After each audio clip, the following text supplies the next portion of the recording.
Which source has made you the most money? What's made me the most money is How much you're worth? Yes. Reveal that. $100 million. yeah, that's pretty accurate. Give me a crazy story which you've never mentioned before. I can't tell the story. In fact, I've changed my mind. I'm gonna tell the story. It's exclusive. Yeah, I've had people try to kill me. I've had members of my family attempts on them. You've been banned off many social media. What's your moves? They used their bullets. I'm still all over social media, so they failed. Has the Matrix ever contacted you directly? I've had some anonymous messages which were scary, I guess you could say. I can sit here right now and recall events that will prevent me from sleeping for 2 to 3 days. If I wasn't that way inclined, with the workload that God put on my shoulders, I'd just be in a ditch somewhere. I just would have killed myself by now. I bought my own payment gateway. I bought my own bank.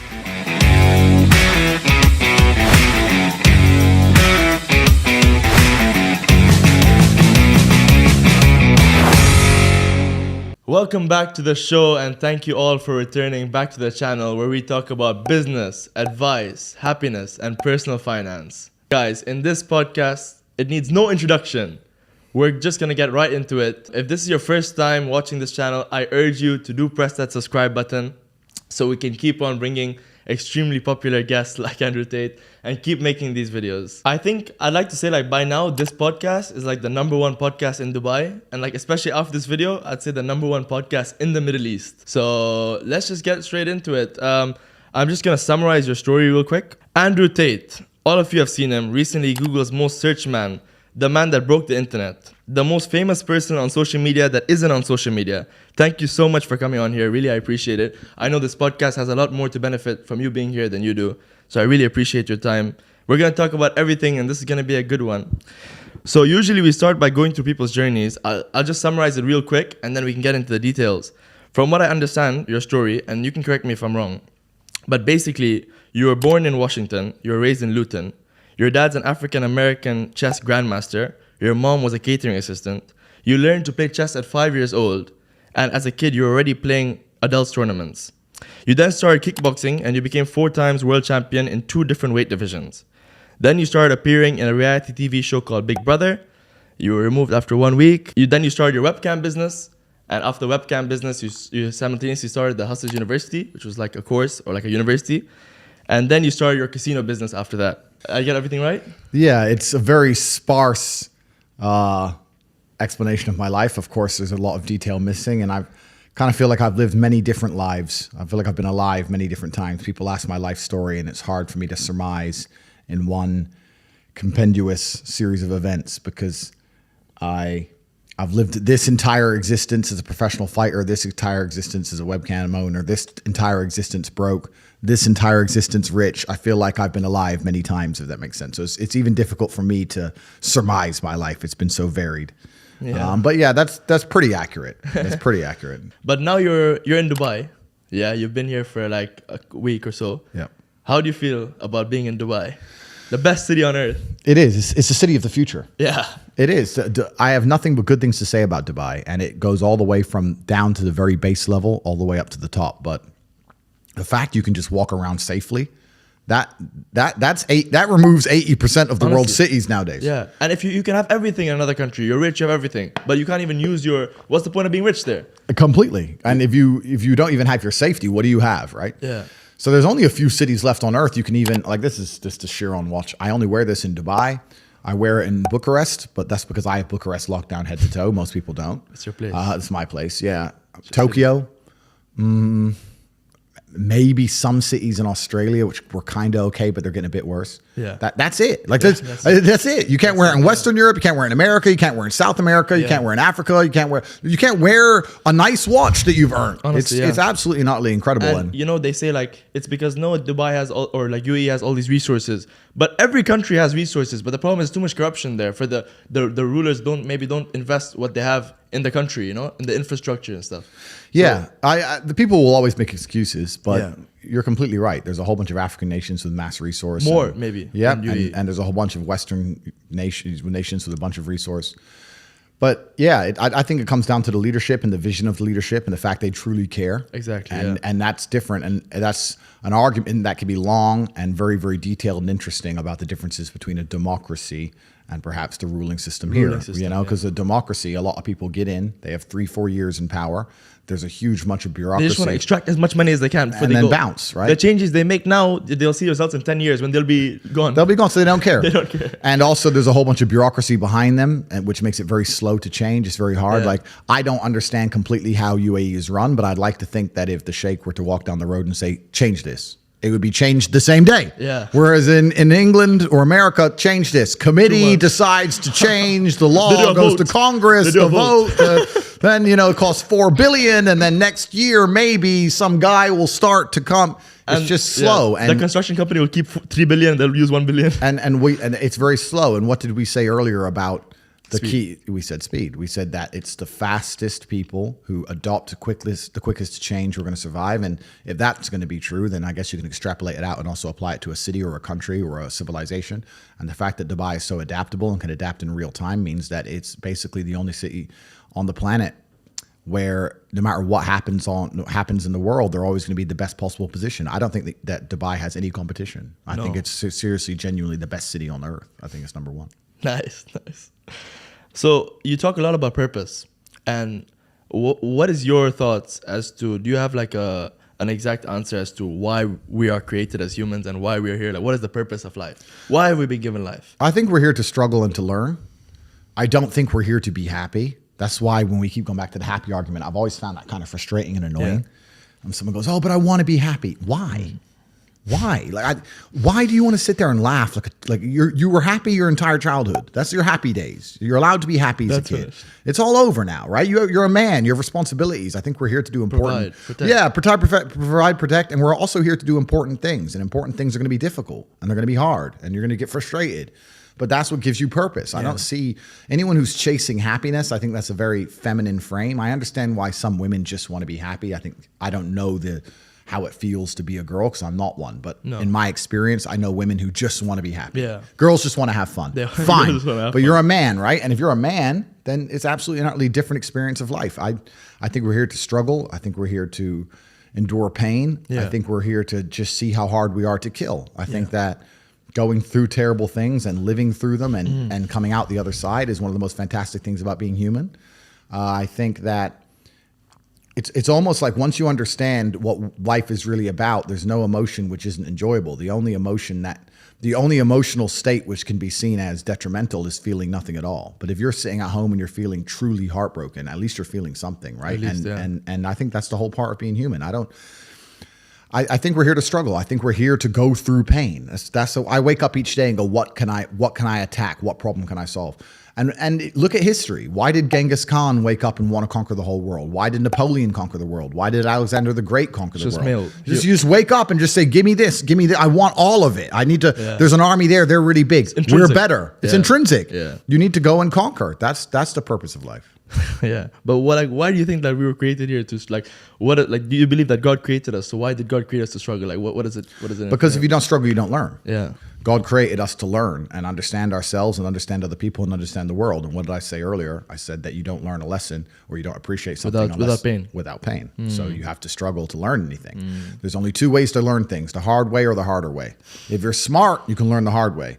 But in my experience, 99% of the planet only learn the hardest possible way. If the lesson's even 85% effective, they'll make the same mistake. It's only when they completely decimate and destroy an element of their life do they sit there and go, oh, oops, now I get it. No. That's how it goes. So let's talk about where you are, Andrew, right now in this moment. What is like going through your head right now? You've been banned off many social medias. You haven't done a podcast in a while.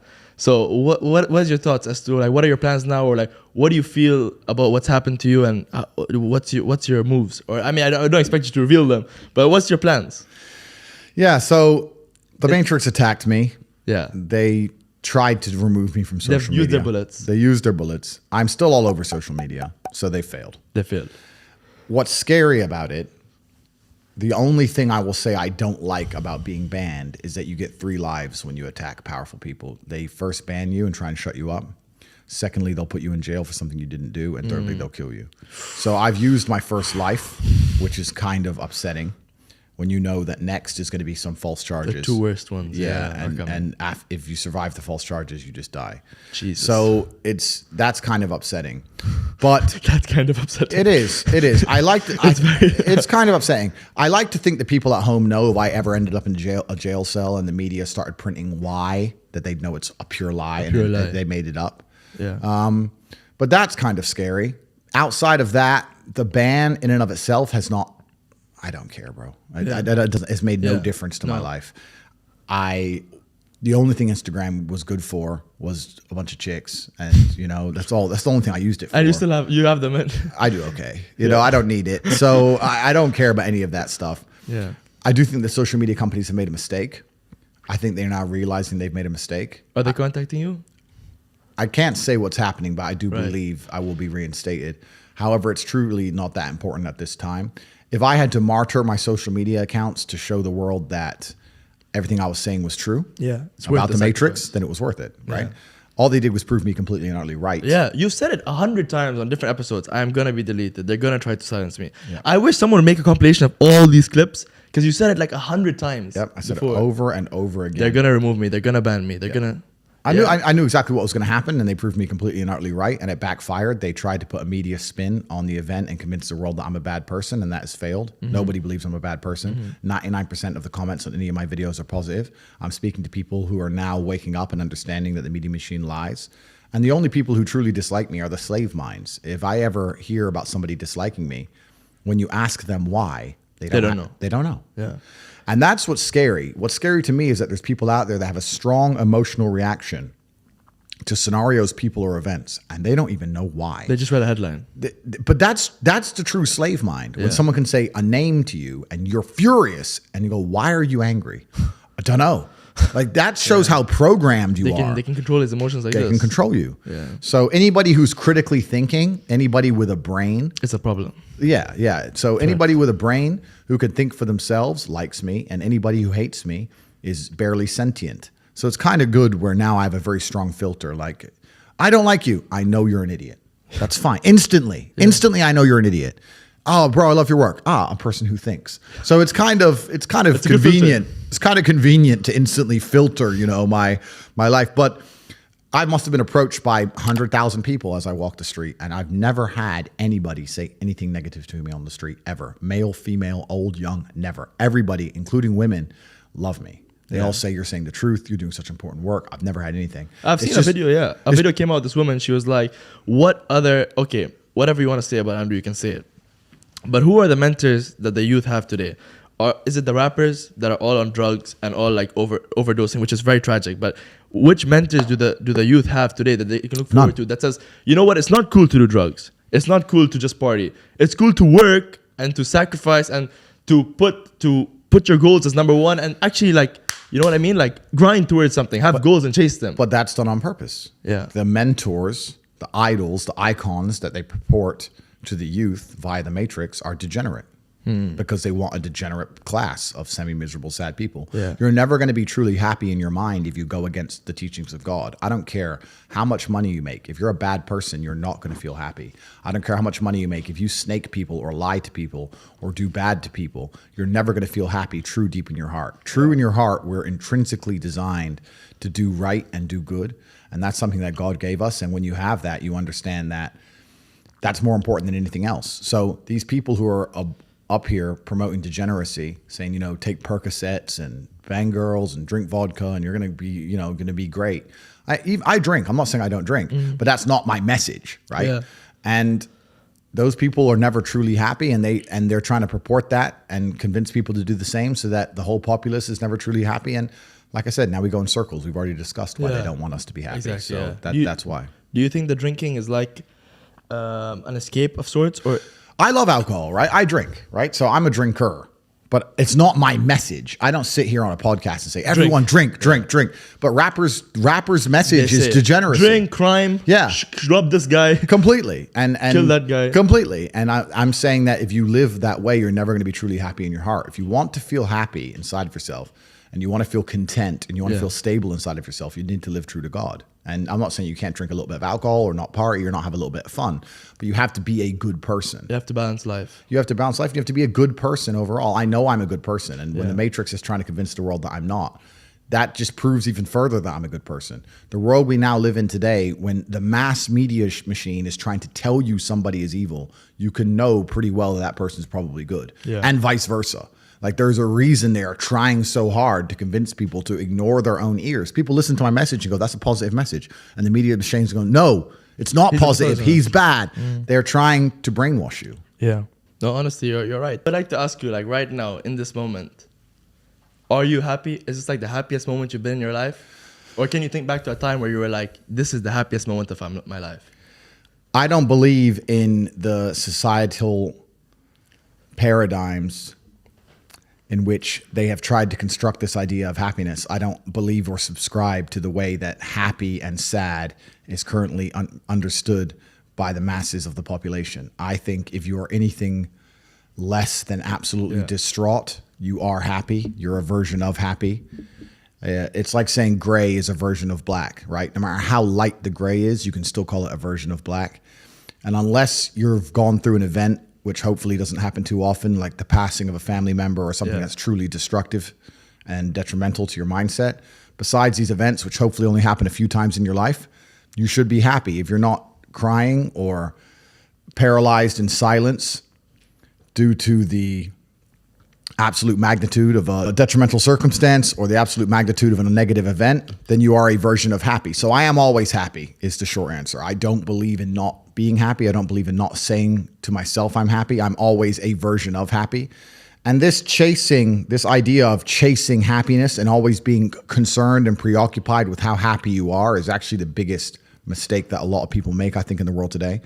Especially men who wake up and go, oh, I don't really feel happy, so I need to get happier. And that's how they end up down a hedonistic path of drugs or alcohol or gambling, chasing pleasure.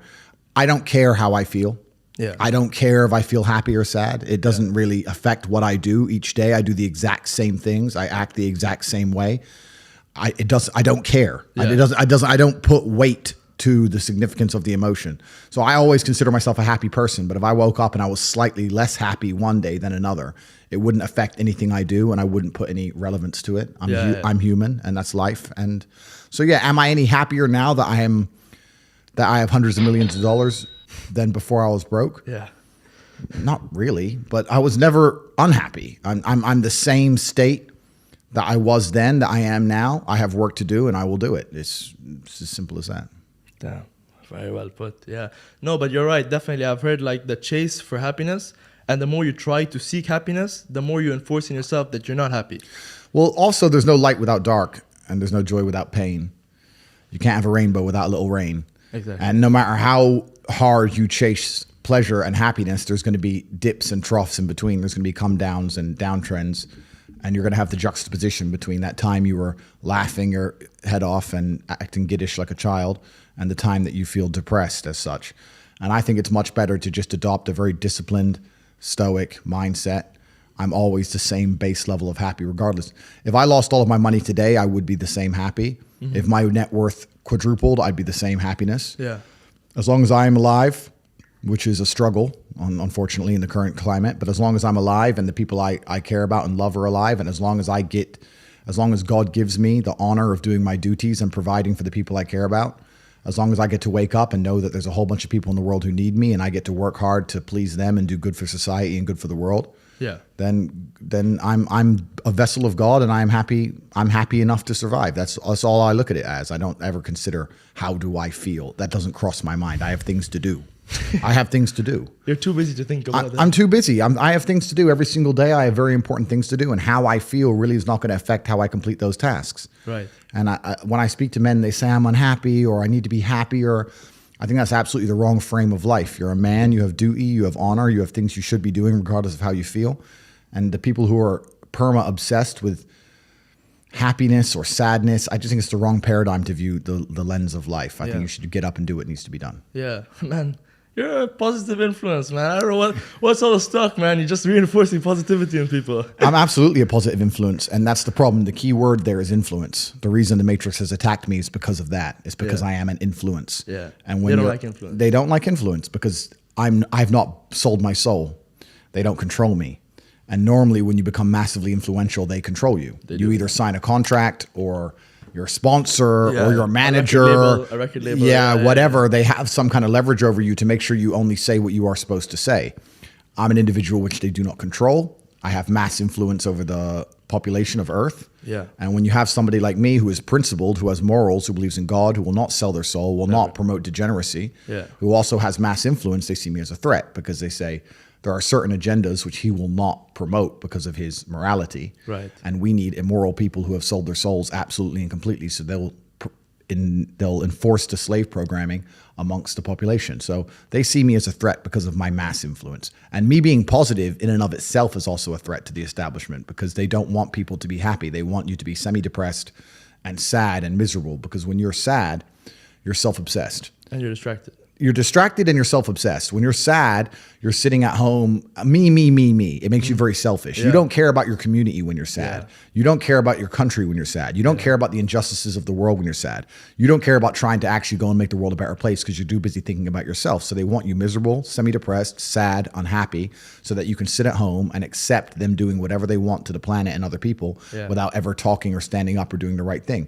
If you're happy and motivated, you're going to be far more likely to fight against injustices.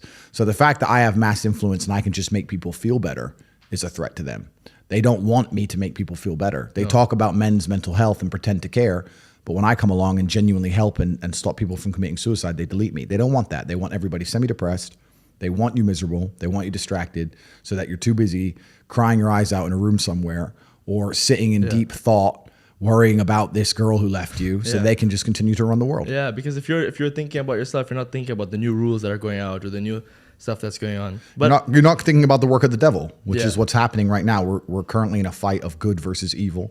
It's genuinely that serious. This is whether it's the Bible or the Quran or any superhero movie, this is the battle of good versus evil. And anybody who's sitting who doesn't see that every armed conflict on the planet, the conflict for our minds, the way the Matrix is attempting to control us, this is genuinely a battle of God versus Satan. And if you think that you can just sit idly by while these two titans go to war and you're not going to end up caught up in the crossfire, then you're absolutely and utterly ignorant at best, a coward at worst, and I think it's most likely cowardice. We're in the middle of the greatest battle that humankind has ever faced, and unless people stand up and actually try and fight hard for good and for God, then we're going to end up in absolute tyrannical slavery. Yeah. You know, while you're talking right now, it's just making me think. The way you talk, it's like really articulate. It's like really intriguing, and you're well informed on many different topics. So were you always like this? And like, how did you build this? Like, did you read books or, you know what I mean? How did you become so well informed on everything? How did you talk so articulately? Good question. I don't read books. I'm actually famous for saying I've read one book in my life. In my adult life, I've read one book, and I was in a jail cell. So I had nothing else to do. So I don't read books. Which book was it? It was an awful book. I think it was called, I can't remember the name of it. I've told this story before and someone found it in the comments, but it was a terrible story about a UN negotiator, a woman who was in New York, and she had been fired from the UN because she made this big mistake. And then the UN needed her back because she was the best negotiator. Yeah. And they got her back, and they kept talking about, I wish I didn't make the big mistake. And for 2/3 of the book, it's like she's so good at her job, but what was this big mistake? And it turns out she was negotiating between two African warlord tribes, and she ended up sleeping with one of the warlords. Oh, and when you get this big revelation, you're like, oh, so you're just the warlord in the middle of a negotiation? Like, how did that even happen? What you were so interested, and then you just realized, like, how charming was this guy? He's a mass murderer. Like, the whole book, it upset me. So no, I don't read books because books are slow, and I think the world we now live in today is about speed. Speed is absolutely and utterly important. Everything must spans are like this. Absolutely, and everything must be done as quickly as possible.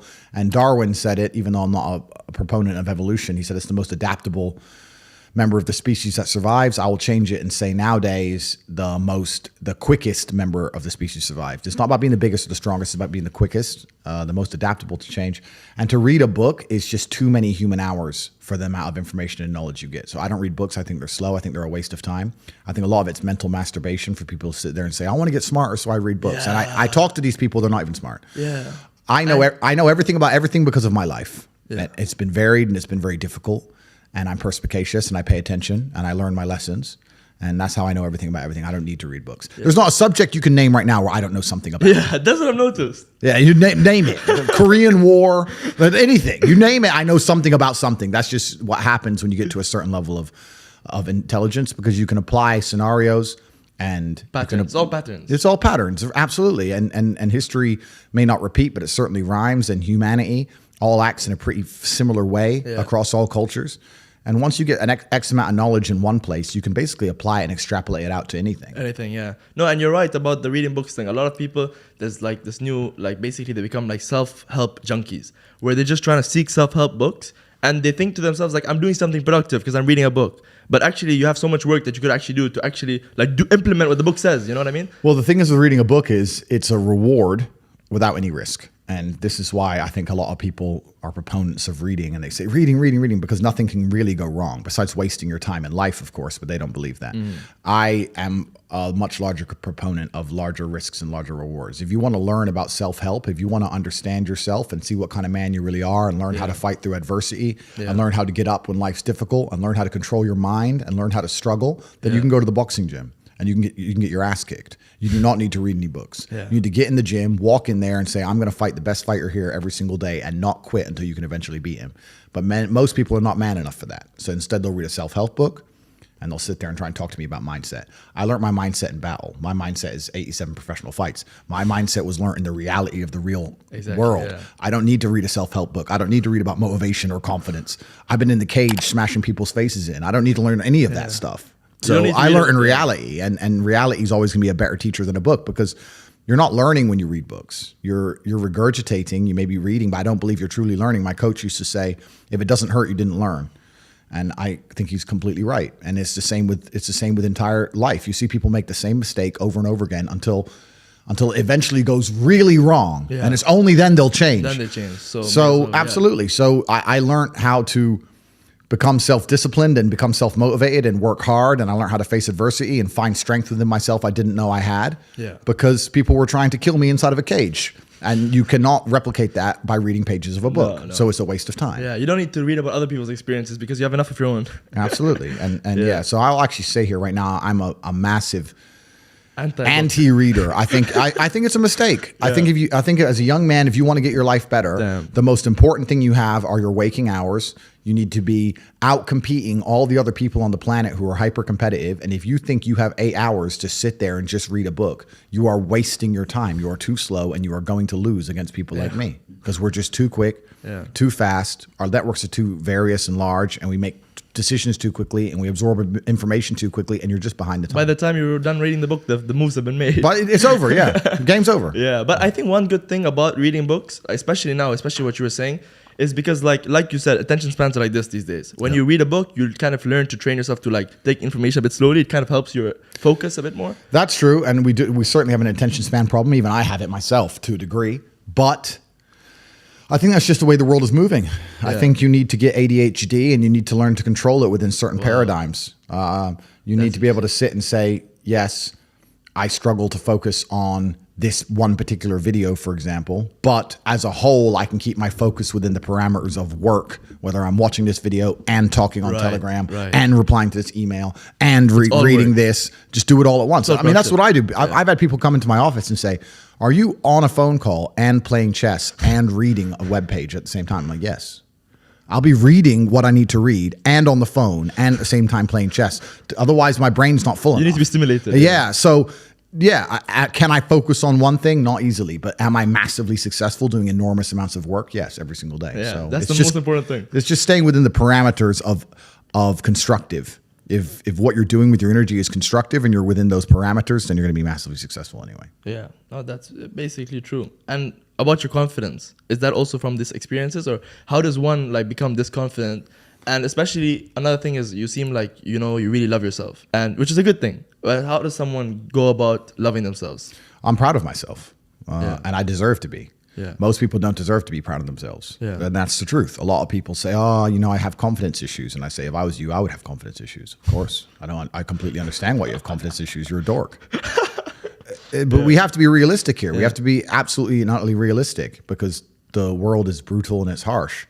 If you're not proud of yourself, you probably don't deserve to be proud of yourself, so you're not going to feel happy. And you just talked about confidence. Confidence comes from competence. The reason I'm confident is because I'm good at everything. Right. I'm good at everything I do. The things I'm not good at, I'm not confident in, of course. And I know what they are. I don't do them very often. I've now created my reality to the point where I don't do anything I'm not good at. You just hire. I either hire or I just don't want to do it. Like I don't play darts. Yeah. I'm not good at darts, right? I do what I'm good at. Yeah. So yeah, I'm absolutely and utterly confident because I'm absolutely and utterly competent, and that takes practice and discipline and motivation, and you need to fail a few times. You need to get up. And like I said earlier, when I learned my entire mindset in professional fighting and chess, the two combined, that's how it comes down to. And when people say, oh, I have confidence issues, usually I can look them up and down and say, yeah, if I was you, I would completely and utterly struggle with confidence issues. Because the world is competitive, and there's men like me on the planet and friends like mine on the planet, and you're competing against us for money, for girls, for status, for resource, and you're going to be destroyed and decimated the entire time. So of course you have confidence issues when you can be annihilated in real time by the competitor. Yeah. Why wouldn't you have confidence issues? You'd be psychopathic not to. Yeah, that makes sense. So maybe that unconfidence is a good motivation for them to actually. Well, it's supposed to be. Yeah. This is the thing that I don't truly understand. If I'm unhappy with something and I'm uncomfortable with something, I fix it. Yeah. That's endless motivation, which I don't truly believe in as a concept, but that's endless fuel for the fire. Right. If I was unhappy with something about myself, regardless of what it was, I would be able to take all of that discomfort and turn it into endless energy to get the problem fixed. Yeah, exactly. But these people seem to... It's okay to be unhappy. Yeah, well, these people seem to sit and say, I'm really unhappy with X, but then stay doing X. So I don't believe they're truly actually unhappy. What you'll notice if you live life long enough is that somebody will sit and say to you, I'm unhappy being a loser. You say, why are you a loser? I just sit at home and play video games 7 days a week. And you're like, okay. And maybe 3 days of the week, they're unhappy doing that. Yeah. And that's the time they email you, and that's the time they want to make a change. But 4 days of the week, they don't really, it doesn't really bother them. Yeah, it doesn't really bother them. Because if it bothered them 7 days a week, guess what? They would fix it. Correct. Yeah. So I have very little sympathy for people. And that's not because I'm not a nice person, but it's because I've been so hard on myself, and I've been through so many things that were difficult, and I've been through so much pain and trauma myself. Some of it self-inflicted, some of it given to me by God to make me a better person. But I've been so difficult on myself. It's very hard for me to look at somebody who's refused to be difficult on themselves and see them as my equal or feel sympathy or pity for them. Why would I feel pity for somebody who took the easy route when I took the hardest possible route? Yeah. I took the hardest possible way to be the man I am, and you were too big of a and now you want me to feel sorry for you? I don't feel sorry for you. Yeah. I don't feel sorry for these people. And because as a man, you can be anything you decide you want to be. That's the beauty of being a male. You can build your character completely from the ground up, just like a video game. Every single thing about me that people respect, I built. I was not born a world champion kickboxer. I was not born this intelligent or intellectual. I was not born this rich. I was not born this strong. I was not born this confident. I was not born this interesting. I was not born this charismatic and humble and gorgeous and tall and strong and sexy. I was not born none of these things. I became these things myself. So I deserve all the spoils of war. And anybody who decides they don't want to work hard enough to become those things, then they deserve to sit and accept they're my inferior. Yeah. That's their problem. Yeah, basically. That's their problem. But have you struggled with any mental health issues yourself? Because, you know, one thing also I noticed about you, from one side when you talk, you seem like very positive about life.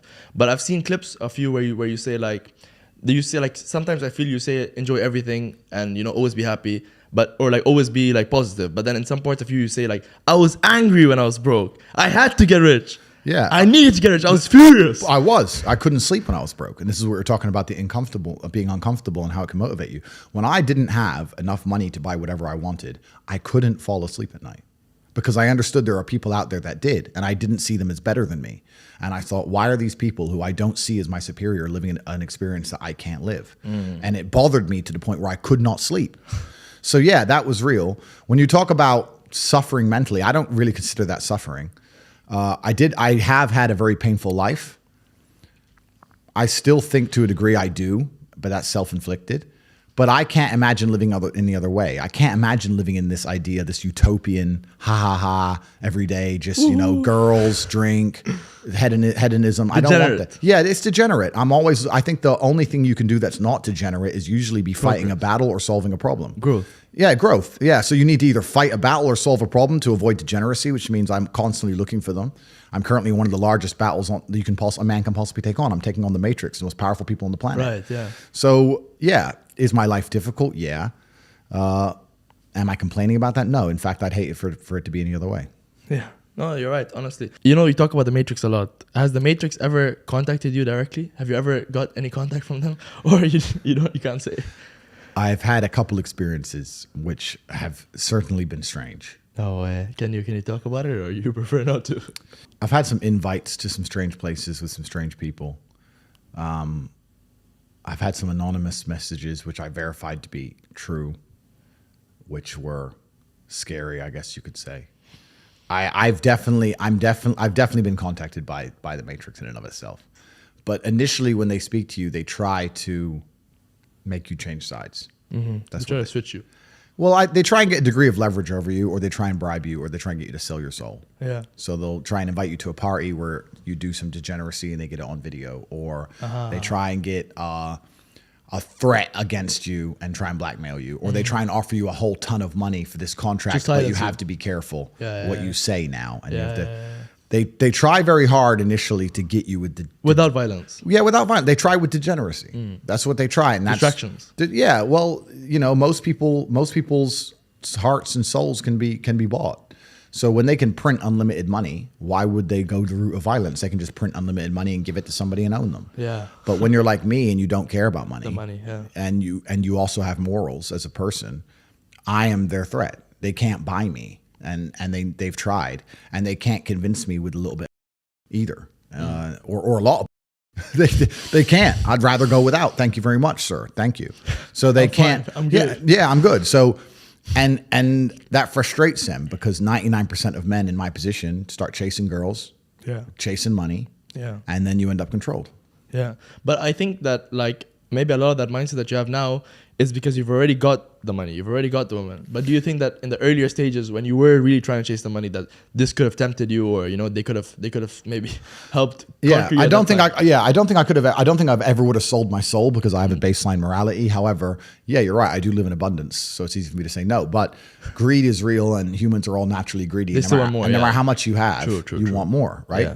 If someone comes along now and offers me $200-300 million, you're still going to sit and think, that would be nice, right?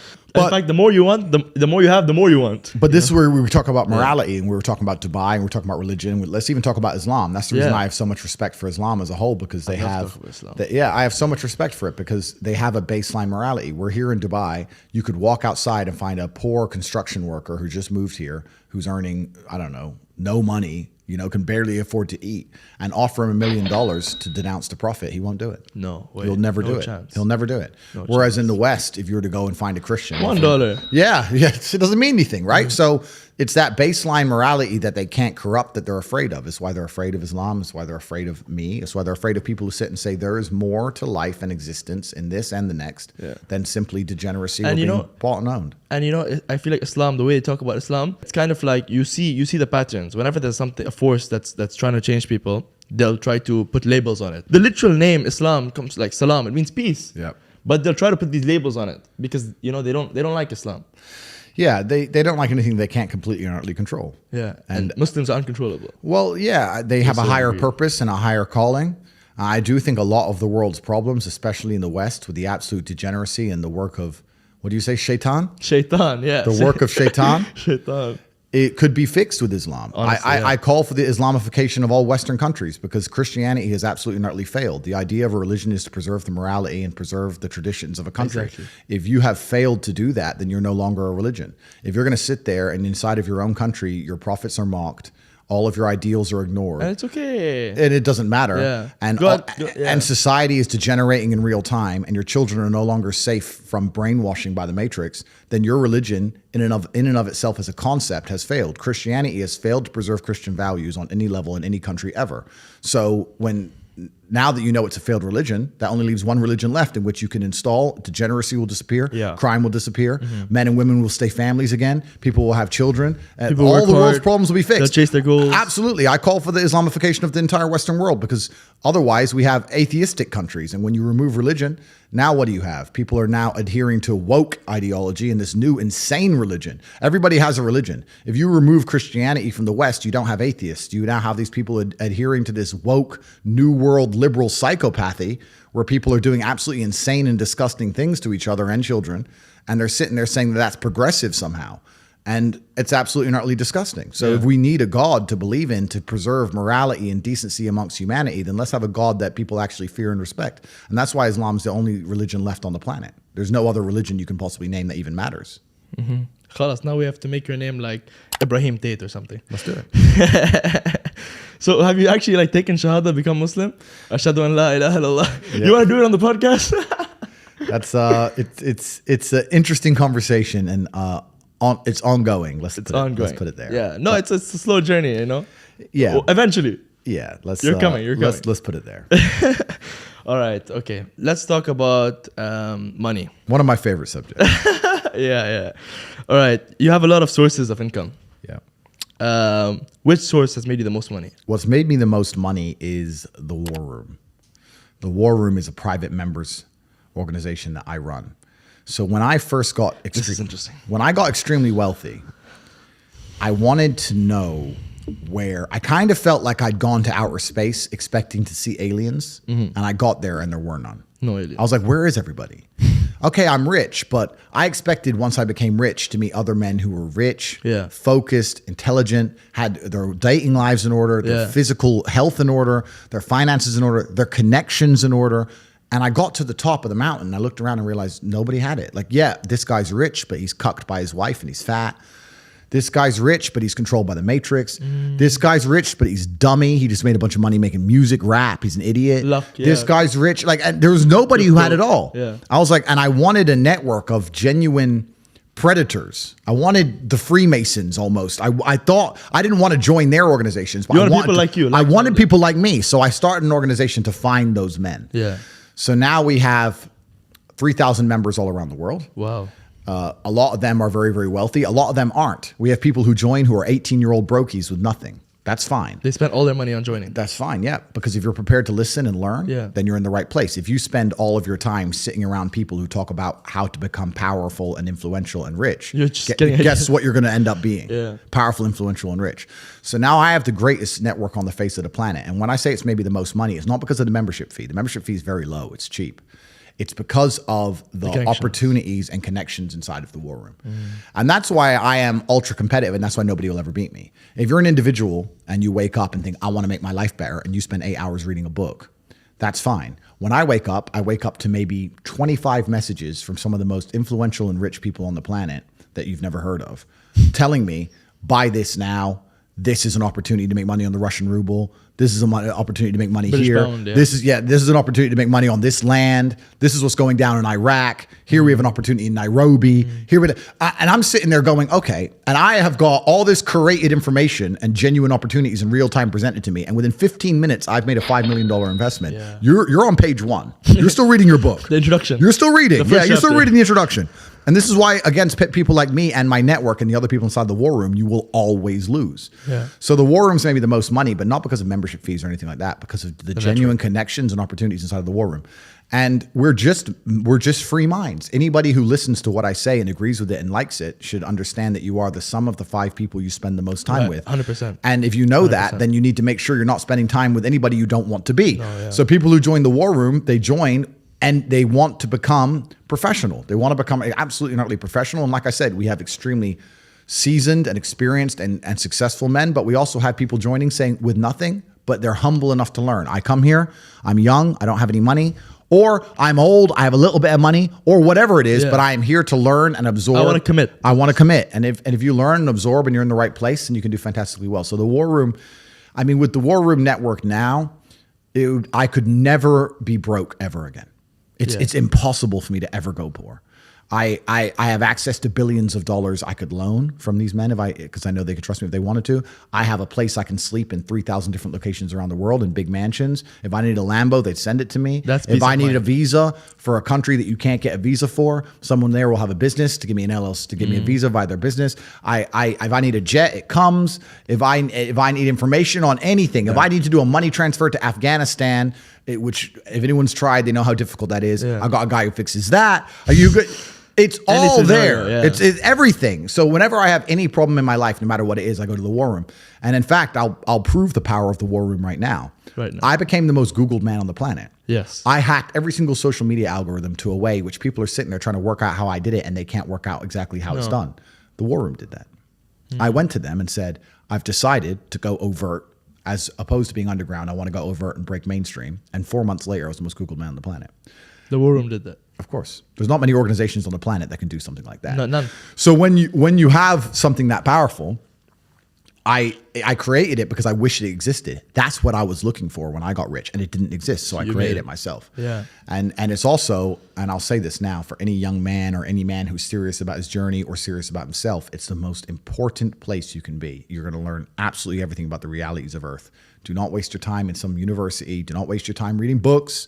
Do not waste your time on YouTube watching some dork talk about Amazon FBA. Don't be an idiot. Join the War Room and you'll learn. And there's a spiritual journey involved as well. But every single person who joins the War Room ends up being an absolute consummate professional, and that's the most profitable enterprise. How do you join? At CobraTate.com, there's details. It's on my website. You go to CobraTate.com. And it'll explain what the War Room is, how we work. We have meetings all around the world. We have meetups. In fact, we just had a meetup 3 days ago, impromptu. Usually they're planned in advance, but I had to talk to some guys and we sent a message 36 hours in advance. And we all went, I had to talk to everybody, no phones. So there was no phones and we didn't want to be bugged. So we went out to the desert here in Dubai. And in 36 hours, I think we got 35 men from around the world landed. But we went to the desert, all with the black Escalades. It's all filmed and stuff. Yeah. That was insane. So I never saw that many black Escalades. It's a powerful network, and we're absolutely and utterly extremely wealthy. We don't break any laws. Yeah. So for the FBI, the NSA, whoever's listening, we don't break any laws. Yeah. We're law-abiding people who are very perspicacious and pay a lot of attention and are Just very dedicated. Grow. And we make sure that we look after ourselves and each other and our brotherhood. And we're trying to create a better world for the people we care about. And that's how we work. All right. So I feel like one of the ways that you became so popular was by people resharing your videos. Yeah. And I think a lot of I'd say personally, I'd say a lot of the reason why they would reshare those videos is because they wanted to make some money, via affiliate marketing from Hustlers University. Yeah. So now, does Hustlers University still exist? And because I know you're banned off Stripe, or do you use another payment gateway now, or like? Yeah. So Hustlers University was attacked by the Matrix when they attacked me. I heard Tristan said it's off now. No. So I'll tell you the story. So Hustlers University, firstly, let me explain to the people at home if they don't know what it is. Yeah. I had a school which primarily taught people how to make money online. Okay. The reason I had that school was so that everybody could afford the War Room. So people would come to me and say, I want to be in the War Room, but I can't afford it. So I say, okay, I'll teach you how to make the money to afford it. Nice and simple system. Yeah. So that way I can save anybody. I can save anyone who's inside the Matrix. I can free anybody's mind. You can come to me. Yes, 2 steps, right? So it's $50 a month. Nice and cheap. And we taught modern wealth creation methods. We had some crypto, some stock. We had an affiliate program. We had 18 different ways to make money online. And you had to have nothing to start with. If you had internet and some time, you could make money. So we got up to 175,000 students. That's your largest amount you've made in one month. That's 175,000 students was the peak. We got up to 175,000 students at $50 a month. So it was a fairly profitable enterprise. Yeah. I was like, what? I don't know, 11, 12 million a month or something. So we were doing well, but a lot of that money was obviously reinvested in the teaching, the professors, to school. Like we were building the largest online educational platform on the planet. What's interesting is anybody with a brain can sit here and understand that attracting 175,000 people to the school is easy. What's hard is retaining. And the fact that I retained that many people means that there's 175,000 people in the world who are making more money each month than they invested. Even if they invested $50 and only made $300 or $400, they were still making more than they invested. The ROI is huge. Yeah. No other university or school or educational platform is going to give you that ROI. That's still a crazy percentage. It's absolutely. So we were massively successful. And when the Matrix attacked me and insulted my character, they decided to also attack Hustlers University because they saw how successful it was. And a lot of the reviews made about it, people attacking it, they never even joined. Yeah. They just go and do a review and say, Hustlers University is a scam because Andrew Tate's a bad guy. Yeah. And they never even joined, right? Or they join and be inside for 10 to 15 minutes, scroll around, not go to any of the, not speak to the professor, not watch any of the long format videos, not try any of the things we said, and then say, do a negative review because they wanted clicks and they understood the matrix was, at the time, the algorithm was favoring anyone who made a negative video about me. If you made a negative video about Andrew Tate, you got millions and millions of views. So they just started making up reasons saying the Hustlers University is a scam and it's bad and it's detrimental. You're right. Our payment processing was removed and they also attacked the servers of HU because they were matrix-owned organizations. But HU is not dead. We are still open. Okay. We're still thriving. We still have students inside. We have changed our payment gateway to one that I now fully own. Oh, okay. So I bought my own payment gateway. I bought my own bank. Oh, okay. I've started my own. So now I completely and utterly own it. It can't be attacked by the matrix. And also we're rebranding soon. We're changing the name to The Real World because it's helping people escape the matrix. And The Real World comes out very shortly. You can find out more at CobraTate.com on the website. Everyone who's in Hustlers University will automatically move over to The Real World for free. And then any other people want to join The Real World, the price is going to be going up slightly because now that we control all of our own infrastructure, we can teach things we couldn't teach before. Okay. Because we have all of our own infrastructure. So we're going to have the same 18 wealth creation methods from before plus new ones that we couldn't teach on matrix-owned infrastructure. So they attacked it. They attempted to destroy it, just like they attempted to destroy me, and they have failed. They failed because if you're a person who's joined a school for $50 a month and you're making hundreds of dollars a month, are you going to quit because some idiot made a bad review? No. No, of course you're not. Of course not. So we're massively successful because we are competent, and we have zero competition in the world. We're the only school you can join, and the only goal is to make money. The primary goal is make money. We're not trying to make you sit there and do exams for qualification. Make money, and you'll make more money than you spend. It's a very simple mathematical equation. So they attempted to destroy us, and they failed. At CobraTate.com, you can join The Real World. And anybody who's serious about their education, I absolutely recommend they do that. And the life path, the trajectory we've put people on in life is beautiful. We've had people at 18, 19 join Hustlers University, 6 months later have their War Room subscription, join the War Room, 2 or 3 years later, they're at the meetups, they're here, and they're driving a Lambo. Yeah, it's truly beautiful. It's truly beautiful. I'm the only one with the Bugatti so far. They can't join if the Bugatti has to stay at their house. There's people in the War Room richer than me, okay, but they're perhaps a little bit more subtle. Yeah, than I am. But, they like to move under the radar. Yeah, I'm kind of the opposite. Yeah. So we were talking about people who got rich relatively quickly. A lot of those people are people who are into crypto. Yep. What do you think about cryptocurrency? Are you invested? Because, a lot of people, they got rich of doing it. But I feel like to a certain extent, they put in money, it got times 100x. But still, you would think that, okay, if it's so easy, how come people today are still not investing in it? So I don't know. What do you think about cryptocurrency? Yeah, so I'm a proponent of crypto. I do use crypto, Bitcoin, ETH, the big ones. Okay. I think that chasing crypto pumps is now over. The bull run's over. The stupid money is gone. Most people don't understand about crypto that it's person versus person. I see they launch these coins and then they start a Telegram community. And then if you go in the community, Discord, if you get in the community, everyone's like, yeah, we're all in this together. No, you're not. No. You're not in this together. If you're buying or if you buy crypto at $1 and then you sell it at $10, someone bought it off you at $10. Yeah. Probably in that same Telegram. Probably in the same Telegram group. So you're literally stealing money from the other people in your community, the other people who believe in the project. You're stealing money from them. It's player versus player. They start these stupid communities so all of you sit there and don't dump so that the developer can dump. Yeah. You're all dummies. All of you guys. You're all dummies. Yeah. It's player versus player.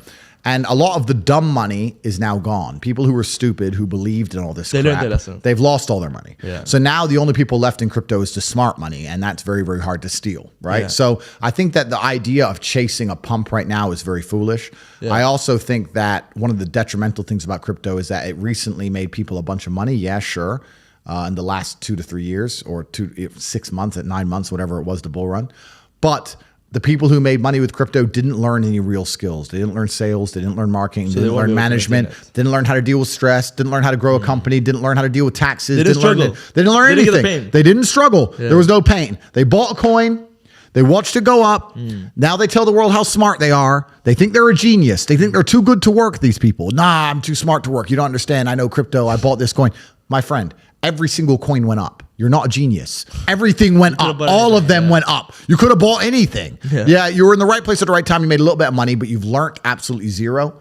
And unfortunately, if you have money but no lessons and you're still a dummy, that money is not going to last long and you're going to lose it. And the world we live in now is also hyper expensive. Like you make a couple $100,000 and you think you're rich. You lose 20% the same day. Bro, like Inflation. the amount of money you need nowadays to be considered rich is ridiculous. Yeah. I was with Dan Bilzerian a couple weeks ago, and I was telling him how quickly my life has changed. I used to go to a holiday for a week with 500, 600 pounds, right, for the week. Yeah. When Dan messaged me and said, hey, let's hang out, he was in France, I was in Romania. I was like, cool. Yeah. I had some cars in Germany I had trucked over to wait for me there because the roads are nice. I organized my jet from Bucharest to France. I needed a security team to come with me. I hired the security team to come with me. I like to use my Romanian guys, so we had to get a bigger jet to accommodate them. By the time we jetted in with the security team, picked up the cars, everybody, 6 or 7 people needed 5-star hotel rooms. Everybody ate food. I sat and had a meeting with Dan. I took the cars for a spin around the mountains, went to a spa a little bit, jumped back on the jet with the entire security team, put the cars back on a truck to Germany and flew home. So by the time I had a 3-hour meeting with a friend, it cost me 400 grand. Oh my goodness. That's how expensive the world is at the top.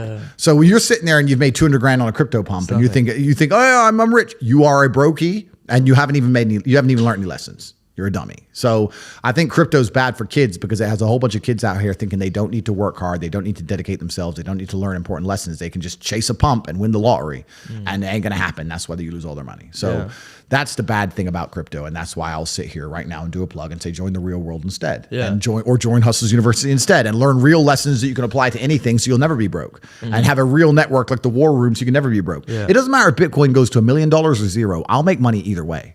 I'll make money either way. Because I have skills and not by day trading, not by that. I'm just going to know things other people don't know before they know them. I'm just going to have opportunities identified and presented to me before other people have them. And it doesn't matter if Bitcoin goes down to zero or it goes up to $10 million a coin. Either way, I'm going to make insanely large sums of money because of my network and because I'm respected and because I know important people. And that's the problem with these crypto kids. They have none of that. Yeah. So I have a question. You have a lot of strengths. What would you say are some of your biggest strengths and like some of your biggest skills, some of your biggest weaknesses as Andrew Tate? As Andrew Tate. I'd like to think I'm pretty all encompassing when it comes to strengths, and I've made sure of that. My father had a saying, which is now my saying, as I'm the oldest Tate. My unmatched perspicacity coupled with sheer indefatigability makes me a feared opponent in any realm of human endeavor. And I stand by that. I do like to believe I'm a feared opponent in any realm of human endeavor. If someone were to come up to you and say, you have to have a skateboarding competition, but don't worry, the guy you're skateboarding against can't skateboard. You'd be like, cool. And then I turned up. Part of you would be like, shit. Even I can't even skateboard. But part of you would be like, Tate. Tate, this guy. Yeah, not this guy. You know, I'm just that guy. He's pretty good. I'm just that guy I'm just good at stuff. Yeah. And nobody wants to compete against me at anything. So I'm good at everything. My weaknesses, I've strongly analyzed my weaknesses. In fact, I've sat around with friends of mine and with people who I care about dearly and who care about me back and said, if I had to hurt me, how would I do it? If I decided to do damage to me in my life, how would I do it? Where are my weaknesses? It's been analyzed and talked about and discussed at length. Because you need to do that reflection on yourself. You have to know. Most people don't do that. No. Most people don't say, if someone wanted to ruin my life, how would they ruin it? Yeah. So I know all of my weaknesses. I know all my weak points. Obviously, I defend and guard them the best you can, but obviously not everything can be completely defended and guarded. I know what they are.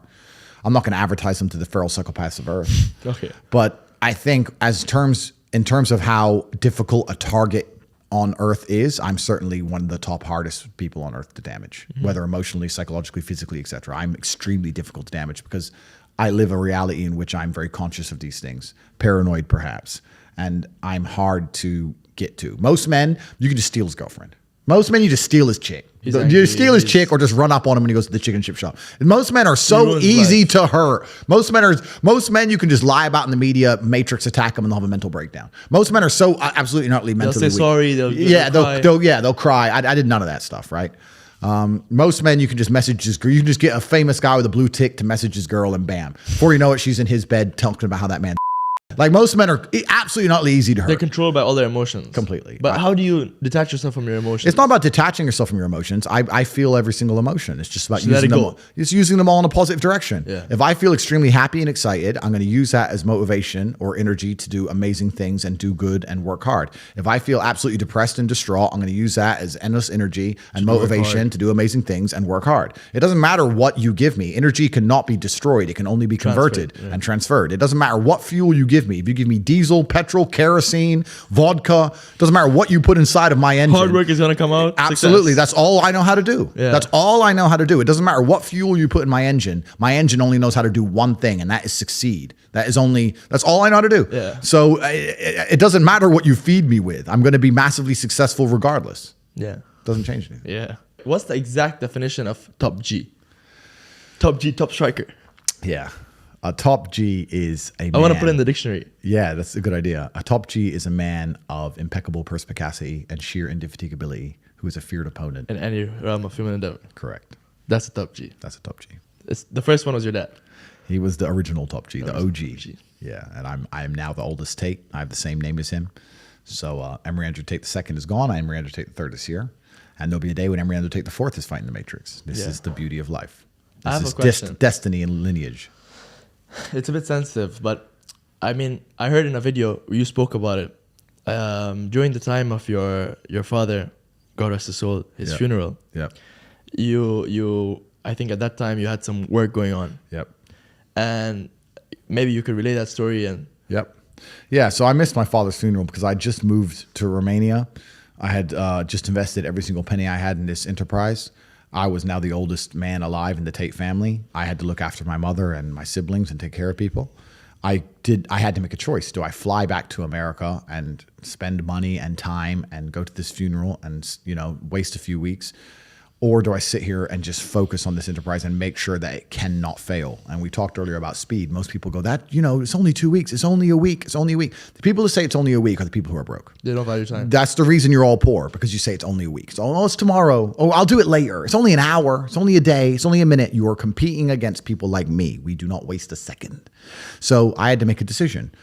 And I decided that as the oldest man in the family, it's more important that I achieved financial stability for all of us than to go and pay respects to my father and his funeral, because I paid respect to him every single day of his life. And I pay respect to his memory every single day now. And I pay respect to him by being monumentally successful. The reason my father is talked about and discussed at length is because of the absolutely amazing son I've become. Yeah. I am keeping him alive forever by working so hard, by becoming so unique and individual and fantastic and humble.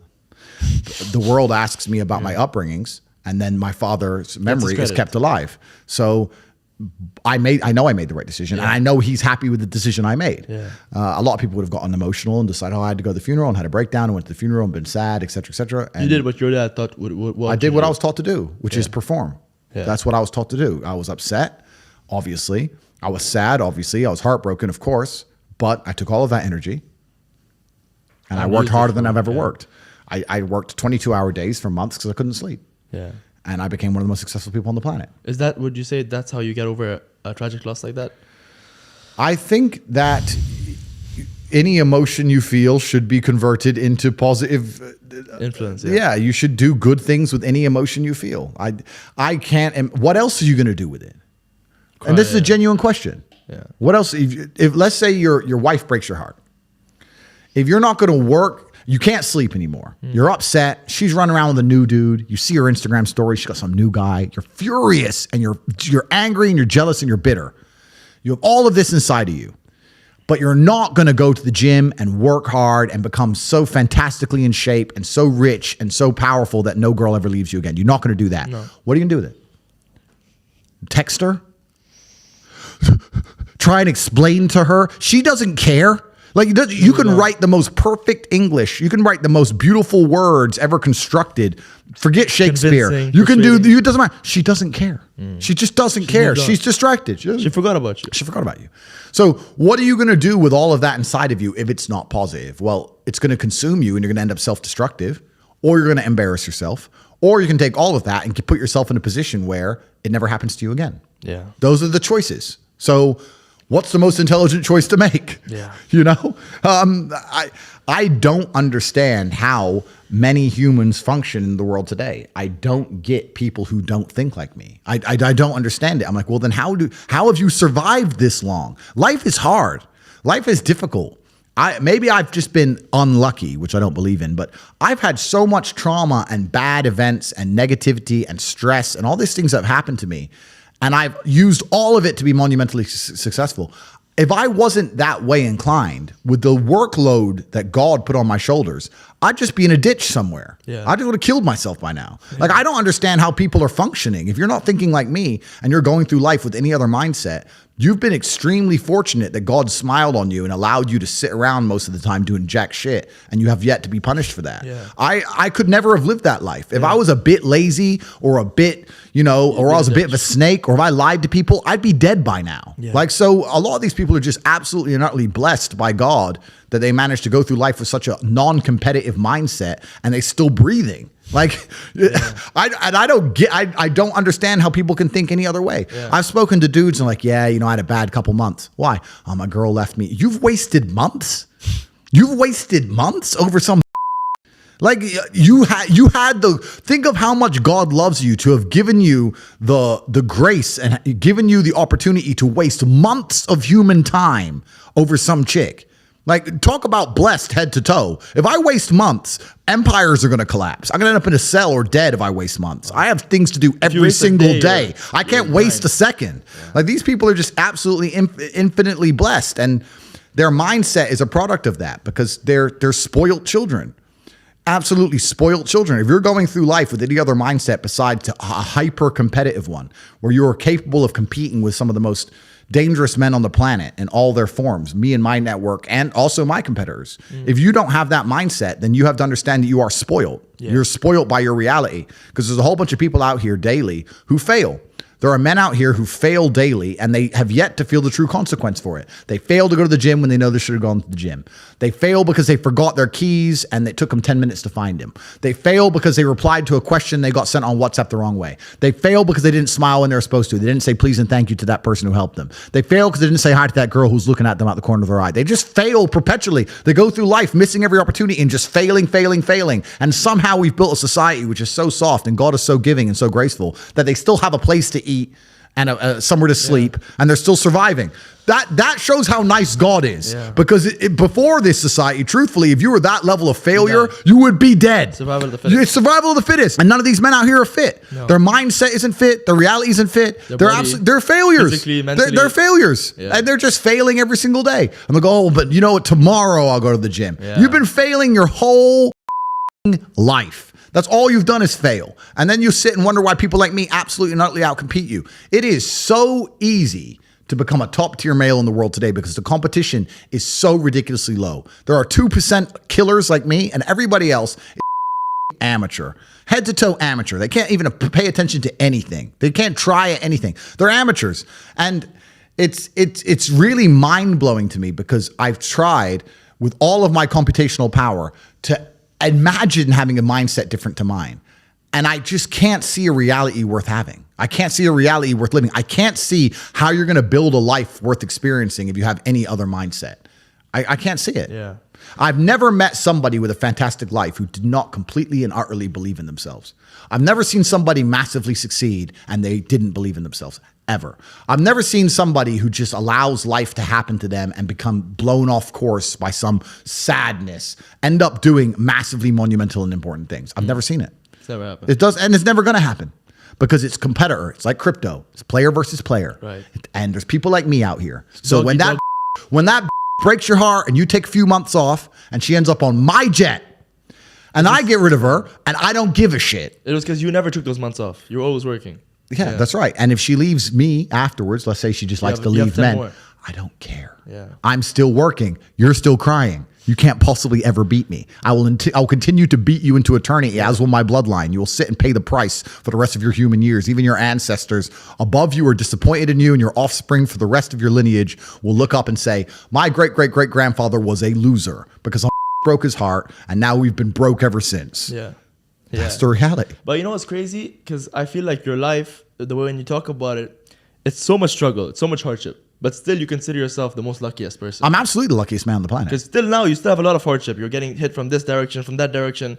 You know what I mean? So how do you, first of all, if you could mention some of the moments where you were really struggling in your life, where you were really like in threats and you were like really stuck, and how you consider yourself lucky even despite all this. I'll tell you why I'm absolutely lucky. And I don't want to give too many details away, but in my previous life, I was certainly living, I knew some very dangerous people. I've done some dangerous things. There's been a few expose documentaries on the kind of things I was involved in previously.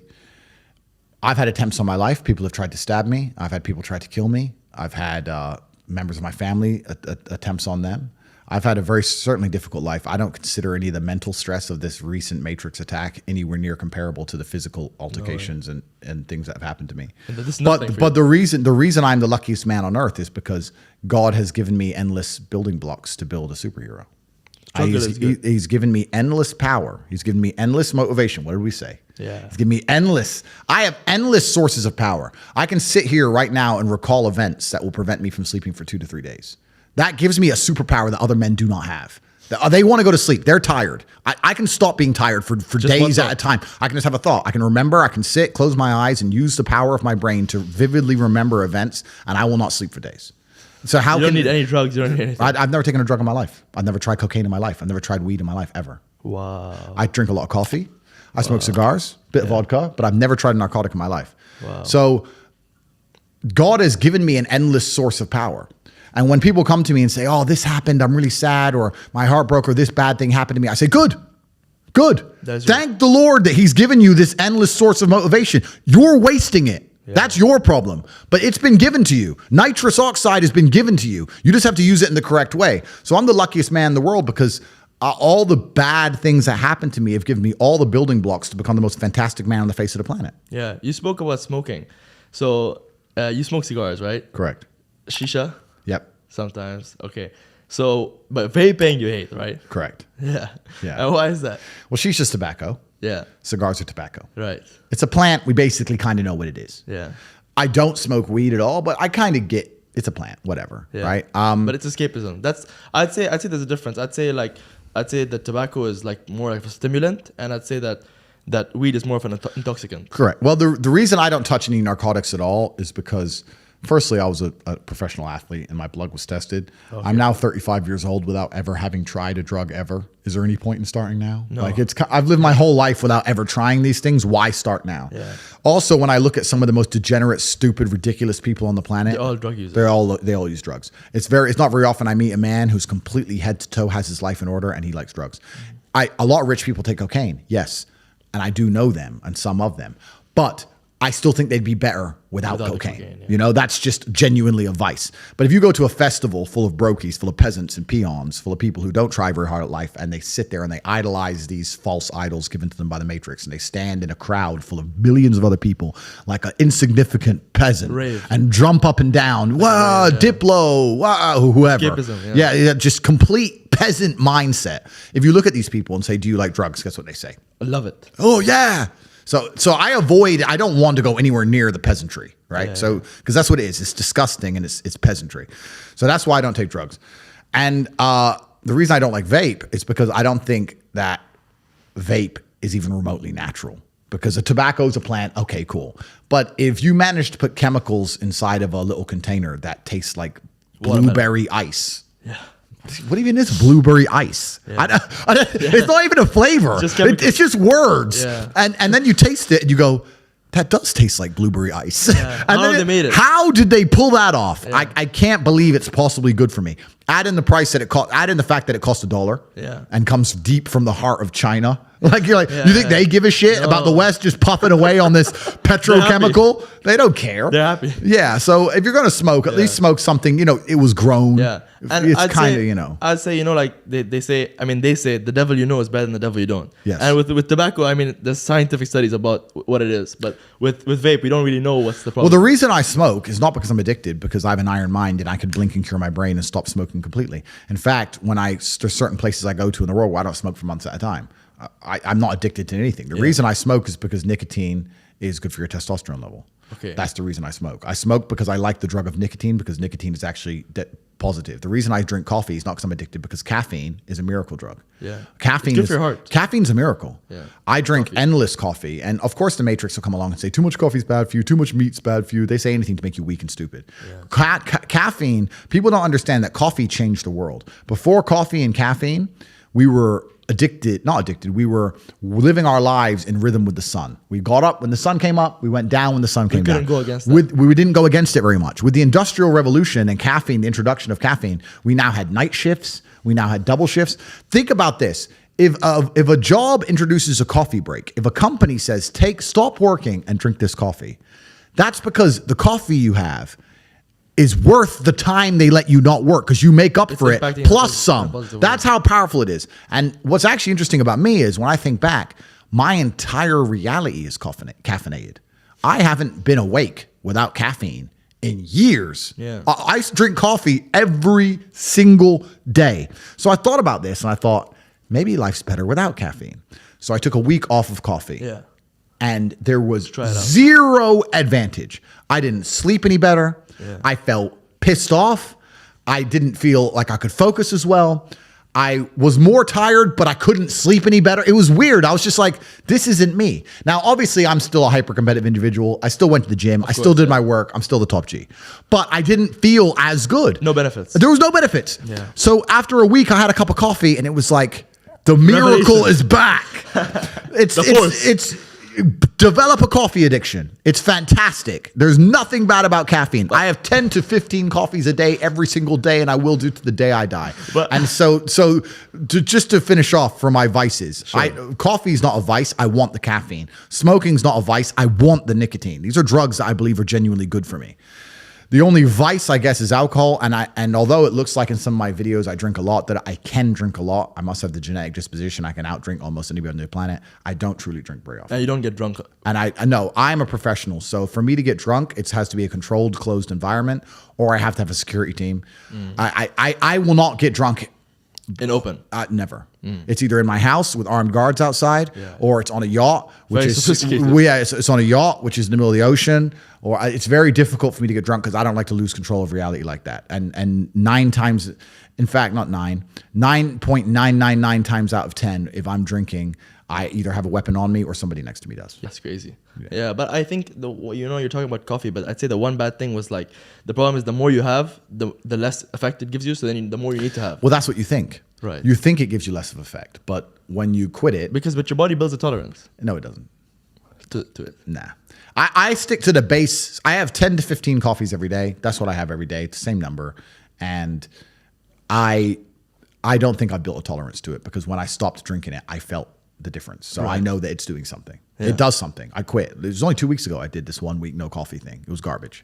And I did it because I thought, you see these idiots online. They're like, take cold showers, don't drink coffee, read books. I knew they're full of shit because none of them have anything. They're all brokies. Yeah. And if I were to ever meet any of these people in person, these self-help gurus, I could grab them by their necks and I could wring them to death. I know that they're not men, right? Yeah. I could destroy all of them. So I'm not interested in really talking to any of them, but I thought about the coffee thing and I thought, well, my entire reality is caffeinated. Let me try life without it. And it was terrible. Yeah. Coffee is a gift from God. Caffeine is beautiful, as is nicotine. Ingest as much as possible. And for any doctor who says that it's unhealthy, meet me in the cage and we'll talk about health. Because if I can still beat the shit out of you, then I don't want to hear your opinions on health. Health, yeah. Because I think I'll do just fine against any doctor who said coffee is a bad idea. So, you talk a lot about gym. There's a lot of, maybe you'd say like top Gs or like big people who have made it in life, career-wise, money-wise, who have never been to the gym. You look at like, for example, someone like Elon Musk, like quite chubby, or like, for example, not like he was a good person, but like Pablo Escobar made a lot of money, big fat guy. A lot of the people who've made a lot of money. I love gym. Yeah. I believe it's like really good. I go almost every day. Yeah. But for like 2 years. But like, what about these other people who made it without? Yeah, firstly, I have nothing bad to say about Elon because Elon's top E, right? I got to show respect where it's due. Top G, Elon. Yeah, he's top E. But I think that a strong body is a strong mind. Yeah. I think that going to the gym is important for your mental health. It is for me anyway. I train absolutely every single day. I am not on any kind of steroid. I'm not on TRT. I'm not on testosterone replacement therapy. Yeah. I'm not on any kind of pill. I don't even take creatine. I don't take protein powder. Nothing. And a lot of people don't believe that about me. A lot of people say, oh, because there's pictures of me where I'm I'm a big guy. Yeah. You know, I look a bit skinny in a shirt, but they look at me without a shirt on. They're like, "Wow, you're big. What are you taking, You're bro? ripped, yeah. What are you taking?" I'm like, What's your cycle? Coffee, cigars, a lot of meat, and hard training. Yeah. And I'm 35 and I've never had a single injection in my body ever. God is my witness. And I say this on podcasts because there's some people who believe I'm not natural for some reason. And it's kind of a compliment. But they believe I'm not natural. And I say this now openly. So if I ever get busted doing these things, you can sit and call me up on it. True. I mean, Logan Paul is a steroid head. He's a big, I've told him before I'll fight him if he can piss in a cup, but he can't because he's massively addicted to steroids. Me and him were back and forth. It's a long story with him. And he was kind of cool. And then when the Matrix attacked me, he cucked out and became a complete But like he's talking about a boxing match. Yeah, you have to pass a drugs test. Because if I start taking drugs like you are, Logan, I'll be an animal. I'm God's favorite, right? I'm an animal already. Imagine I was taking drugs on top. Jeez. I'd be an animal. So he's sitting there injecting himself to just get a little bit of muscle. But I never take anything. I've never taken anything. And I say that God is my witness. So I just train hard. And I only train for maybe 45 minutes to an hour each day. Every single morning is one of the first things I do. I wake up and I train. And what's amazing is I never feel like doing it. Bro. I never want to do it. I wake up and I have work to do. My phone's going off. I got a busy day. I have to do stuff. I'm in a big mansion. There's a Lambo outside. Yeah. There's a nice pool. There's 3 chicks in bikinis chilling. Yeah. They're like, hey, breakfast is ready. And I'm like, nope. I'm going to train. And I don't want to, but I still do it because that's the part of being a man. It's doing what you don't want to do. Yeah, no, I totally agree. So I want to ask you now, give me a few stories. I love your stories. Craziest story involving a girl, craziest fight story, craziest thing you ever saw, and the last one, if you can give me a crazy story which you've never mentioned before, ever. All my stories are very long. That's the problem. They're all like they're all like 30 minutes long. They're podcasts of their own. They're podcasts on their own. What was the first one? The first one was craziest story involving a girl. I've told this story before, I think somewhere. You have to find it. It was when I first went to Romania. I was in a town called Constanta, and there was a girl there who I met who was truly beautiful. She was Ukrainian, and to tell the story properly is so long. It takes half an hour to get the context. Okay, should we skip that one then? No, it takes half an hour to get the context. But basically, it's the story of how me and her were talking, and she was trying to get information out of me, and I was paranoid and didn't want to give her too much information, but she liked me, and I styled it off, and I worked out that she was working for the club, and she was getting everyone to spend a whole bunch of money all the time. And I'm the only guy who didn't spend money on her, and we ended up having a summer of love. But it's an interesting story when it's told properly in its entirety. Yeah, because it's weird. It's a strange one, yeah. And I tell you what we should do. I'll tell the overview of all the 5 stories, and then we'll, in the comments to people who want to hear which story they want to hear the most, I'll do a nice 45-minute explanation of the story in depth. So the craziest story involving a girl was her, but she was a very interesting case because it showed the power of female manipulation. In fact, I've changed my mind. I'm going to tell the story. So I'm in Constanta, Romania, right? I'm in Romania. I was there. This is maybe 8 or 9 years ago. At the time, there weren't so many foreigners who went there. I was in a club, and there was an absolutely beautiful girl, and I went over to her and said, hello, it's nice to meet you. You're absolutely gorgeous. And start talking to her back and forth. I said, can I buy you a drink? Mm.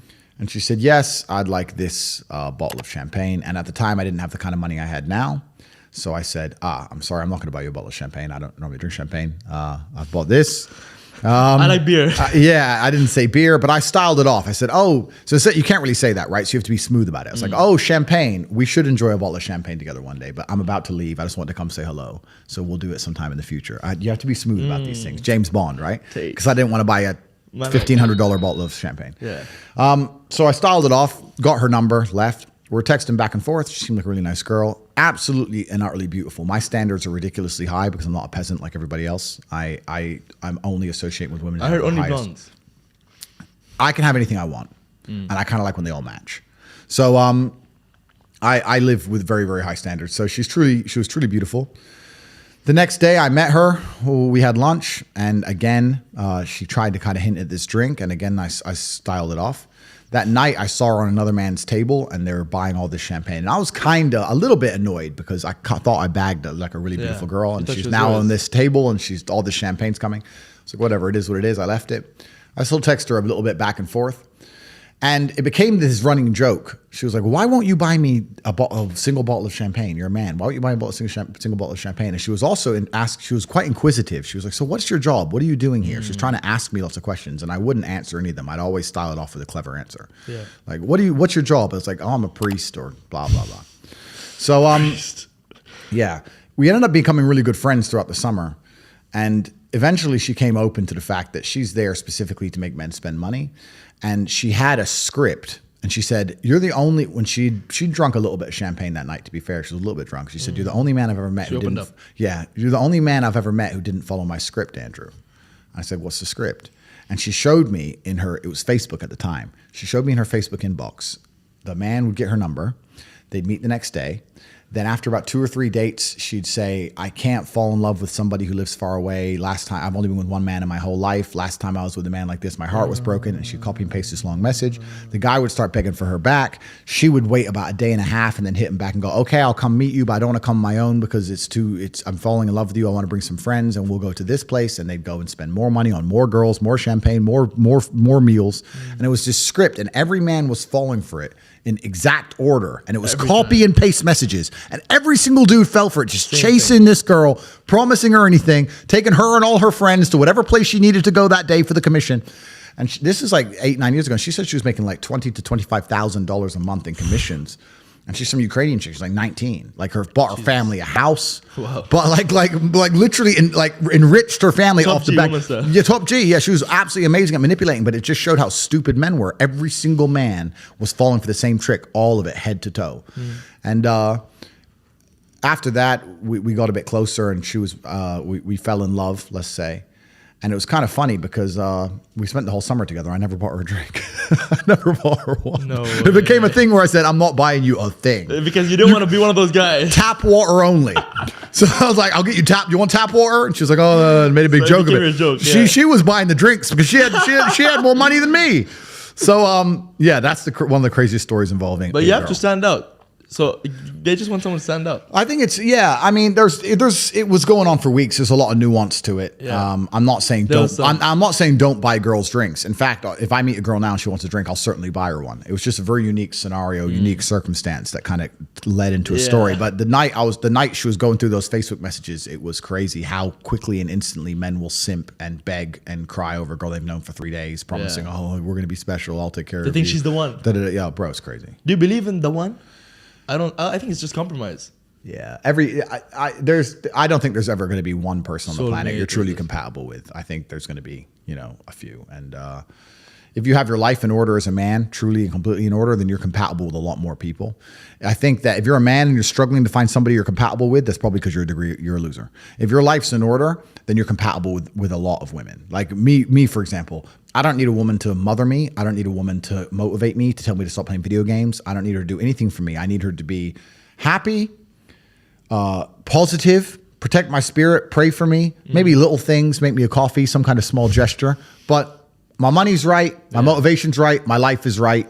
And if she is associated with me, by proxy, she's going to have a fantastic life. I can't fly on my jet and put her on an easy jet. Yeah. Like, she's going to end up on jets. She's going to end up in the 5-star hotels. She's going to end up not having to worry about money. She's going to end up in the best restaurants. Yeah. By proxy, she's going to have a very fantastic life. So you'll find that if your expectations of a woman are for her to be happy and you have a lifestyle that makes her happy, a lot of women are pretty happy, and you get along with basically all of them. It's kind of amazing how that works. It takes a very special type of character to still be dislikable in those kind of scenarios.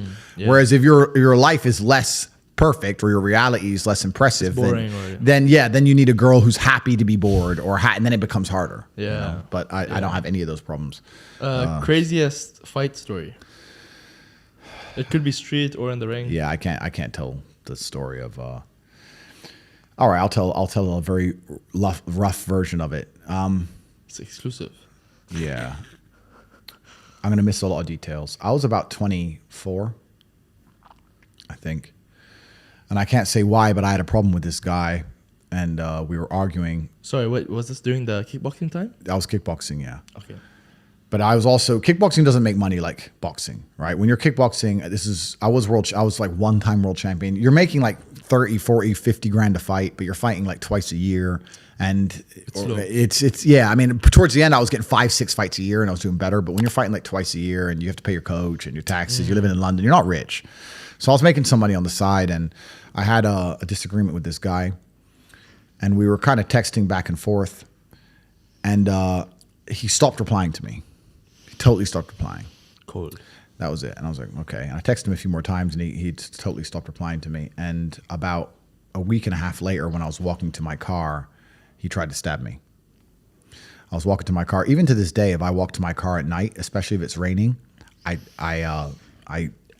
panic a little bit. PTSD. Yeah, a little bit. I was walking to my car and I heard footsteps behind me. This is one of the reasons I hate headphones. And anyone I see in headphones is a fucking idiot, because you are so killable with headphones in. You think you look cool with your AirPods in. I can sneak up behind you with a chainsaw, you dummy. Like anyone who has AirPods or headphones in is a soft target. Just distracted. I heard it first. I heard feet moving quickly. And as I turned, I've got a scar here on my hand where you can see the blade in my hand. I turned and I took the blade in the hand. And if that was my neck, I'd be dead. Had you missed that hand, he had his hand made in a different position. Yeah, I could have easily died. Oh my God. I hit him, but it was sloppy. I'll admit it was a bit sloppy. He wobbled. He took a step back, but now we're facing each other. But because I was bleeding so much, because my finger basically came off, because I was bleeding so much, I thought I'd been stabbed properly. Okay. And I ran.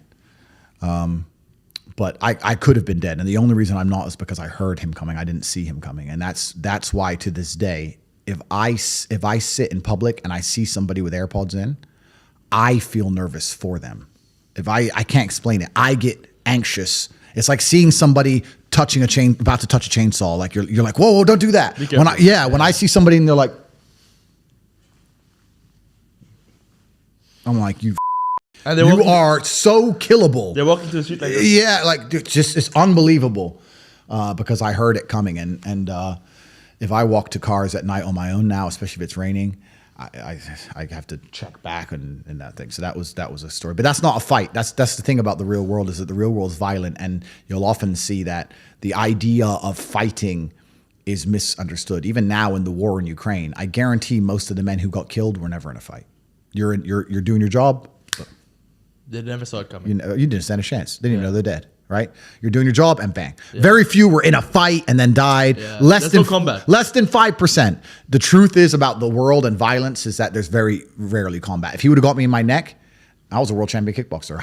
What combat would there have been? I would be dead. How many muscles you have? I would have died. Yeah. So the idea of fighting is misunderstood. The world is a violent place, and violence is never fair. Yeah. And anyone who says, "Oh, I do jiu-jitsu," that you're a dummy. Because if somebody wants you dead, they will kill you. They will kill you. And I'm lucky there was only him. You know, like nowadays they come in groups of 10, and then you die. Yeah, 100%. That's it. You will die. And that's why I am the way I am, and that's why I also understand there's not a man on the planet who I couldn't get if I didn't want to get him. If somebody hurt my family, I could get him. There's not a man on the planet I could not get. And I know, and I also know there's men in the world today who are thinking we'll try and get Tate. There are groups of men who wake up each day and they don't want me to breathe anymore. And you have to anticipate that and do your very, very best to prepare for that. The world is a dangerous place. The world is a dark place, and there are people out there that are evil. And I don't think many people actually understand how truly evil some men can be. It's inside of us, and yeah, that's my fight story. But I don't like the idea of fighting, especially on the street. I will do my absolute best to avoid and de-escalate. And if it gets past the point of de-escalation, then it goes to pure violence for me. I don't believe in fair fights. I don't believe in, hey, bro, see you outside. I don't believe in any of that shit. I'll pull the strap and just end it all. I'm not playing games with anybody because it's winners and losers. Yeah, exactly. Honestly, yeah. So one of the most recent interviews you did, it got very heated. It was like the Piers Morgan interview. Yeah. And, a lot of those clips are going viral. I feel like it was a complete, very unorganized. Yeah. He never let you speak. Yeah. So what are your thoughts on that whole thing? Because that's like the most recently, like the biggest thing the biggest interview. Yeah, it was an attempted character assassination. 99.6% of all of the comments on the video are positive towards me. Commentate W. Yeah, commentate W. So 99.6%, I know that because the War Room analyzed it. So it was a PR win. I was deliberately softer than I could have been. I could have destroyed him.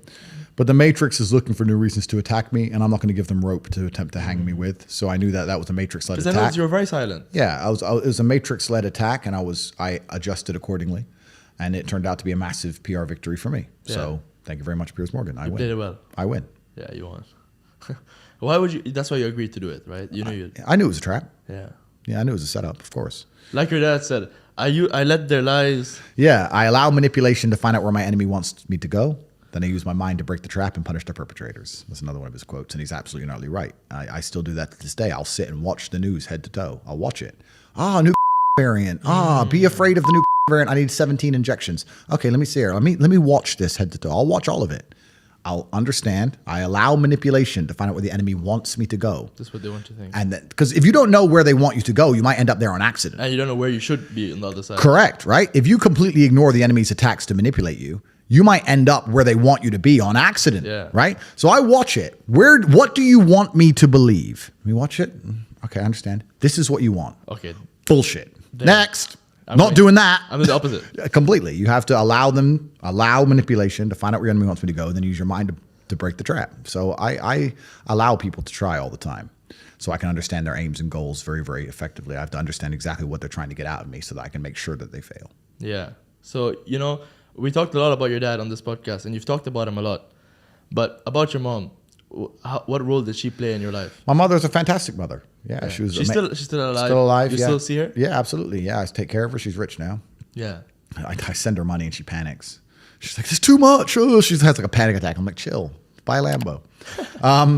Yeah, she's good. She was a good mother. How does she feel about where you are now with all this commotion?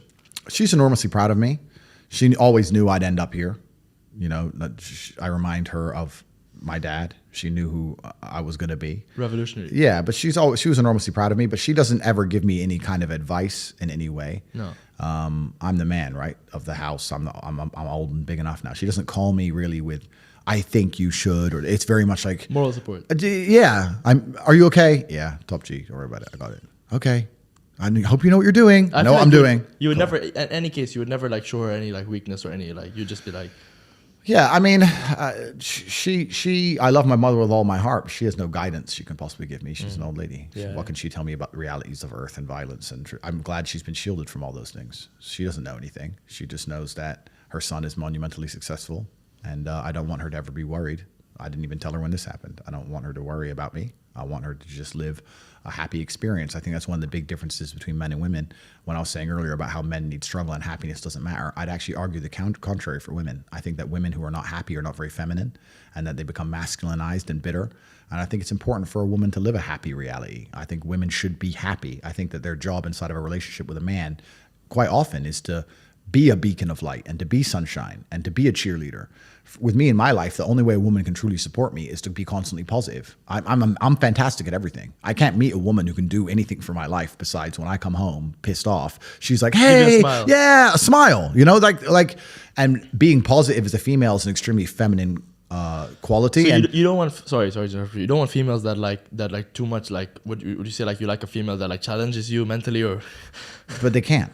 Yeah. But I mean ask you questions or No, I'd love to have a conversation with my partner about interesting things. I love to talk about things, sure. But my life is too complicated for me to come home to my woman and ask for help. Of course, yeah. My life is far too complicated and large. I can't come home to a woman I'm dating and saying, "This man tried to kill me." She'd go crazy. What's she gonna do? Go kill him? Yeah. What's she gonna do? She ain't gonna know what to do. Or I can't come home and talk about the things I talk about. They're like, "What? What are you talking about?" And then they're gonna unmatched what? Then they're gonna panic. Yeah. And so then right, it's better if I come home and the man's tried to kill me and they say, "What happened to you?" And I say, "I don't want to talk about it." And they're just like, "Oh, I'll take care of you. Do you want coffee? Do you want tea?" So that's just better, right? So I think that a woman being positive and being happy is a very feminine quality, and I think that men like happy women, and I think women should try and live happy experiences and happy lives. And I'll never have conversations with my mother which will make her unhappy. Even if something bad was happening or I had trouble or I had problems, I would never sit to my mother and complain. I would want my mother to live as happy and stress-free as possible. Peace of mind, yeah. As opposed to my boys or my team, it's the opposite. I'd come and say, "We're this is get happening." moving. Yeah. It's different. Yeah. So when we talk a lot about money, I want to ask you, how much is enough money? Because I know right now, I don't know how much you're worth. I don't know if you reveal that. Guess $300 million. Pretty close, yeah. I read online it was 335. Yeah, it's pretty accurate. Yeah. Really? Yeah. Okay, but so how much do you think is enough? Are you aiming for $1 billion Or like, are you happy now? Are you I want cooling? 999 million. After you get $1 billion, they get you? That's what I've They're heard. going to get me anyway before that, probably. I'm going to try my best to avoid that. But truthfully, after 50, no, not even 50. After $20 million, life is basically the same. If you don't want to buy a jet and you don't want to buy a yacht, you're never going to need more than $20 million, really, because there's nothing to buy. And you can rent the yachts and the jets. You can charter yachts, you can charter jets, which is probably smarter anyway. I had a jet. I owned one for a few months and I sold it. And the reason I'll never buy a jet again. They can track it. All these on Twitter are tracking them. That's Top what- G's jet. I'm not having it tracked. Bernard Arnault, the LVMH guy, he just sold it now. Because I don't want everyone knowing where I am all the time. Yeah. So Elon Musk, some kid on Twitter is I know, man. tracking his jet. I know. It's criminal. Yeah. So if you don't buy a yacht, which is very expensive, or buy a jet, you can buy a nice house in most places on the planet. You can buy 2 or 3 cars. You can buy some diamond watches. You can buy some nice clothes. And that's all there is to buy. What's actually kind of amazing to me is when I was poor, I thought if I got rich, I'd buy all this stuff. And now I'm rich and I can buy anything I want. And there's nothing to buy. There's nothing to buy. Clothes, I already have too many. My wardrobe's completely full head to toe. Don't wear most of them. Diamond watches, you get 10. How many do you really need? Cars, I have 28. I drive like 4 of them. Like, what's there to buy? Coffee, dinner. Yeah, true. There's nothing to buy. So the money is just about influence and power. That's all it's about. And now, because I'm a workaholic and because I refuse to be a lazy person and because I am addicted to my mission, I keep accidentally making millions and millions and millions of dollars. And I don't need it and I have nothing to do with it. But it's just, if I get a good opportunity, I'm going to take the money. And, the war room hits me up. Let's make 10 million here. It's like, okay, let's do it. But fun. but there's nothing to buy. So I'd say once you're past 20, 25 million, that's as good as life can really get. You're flying private. You're staying in the best hotels. You're eating what you want. You drive the car you want. You wear the clothes you want. You have the watch you want. And that's it. There's not. So why 999?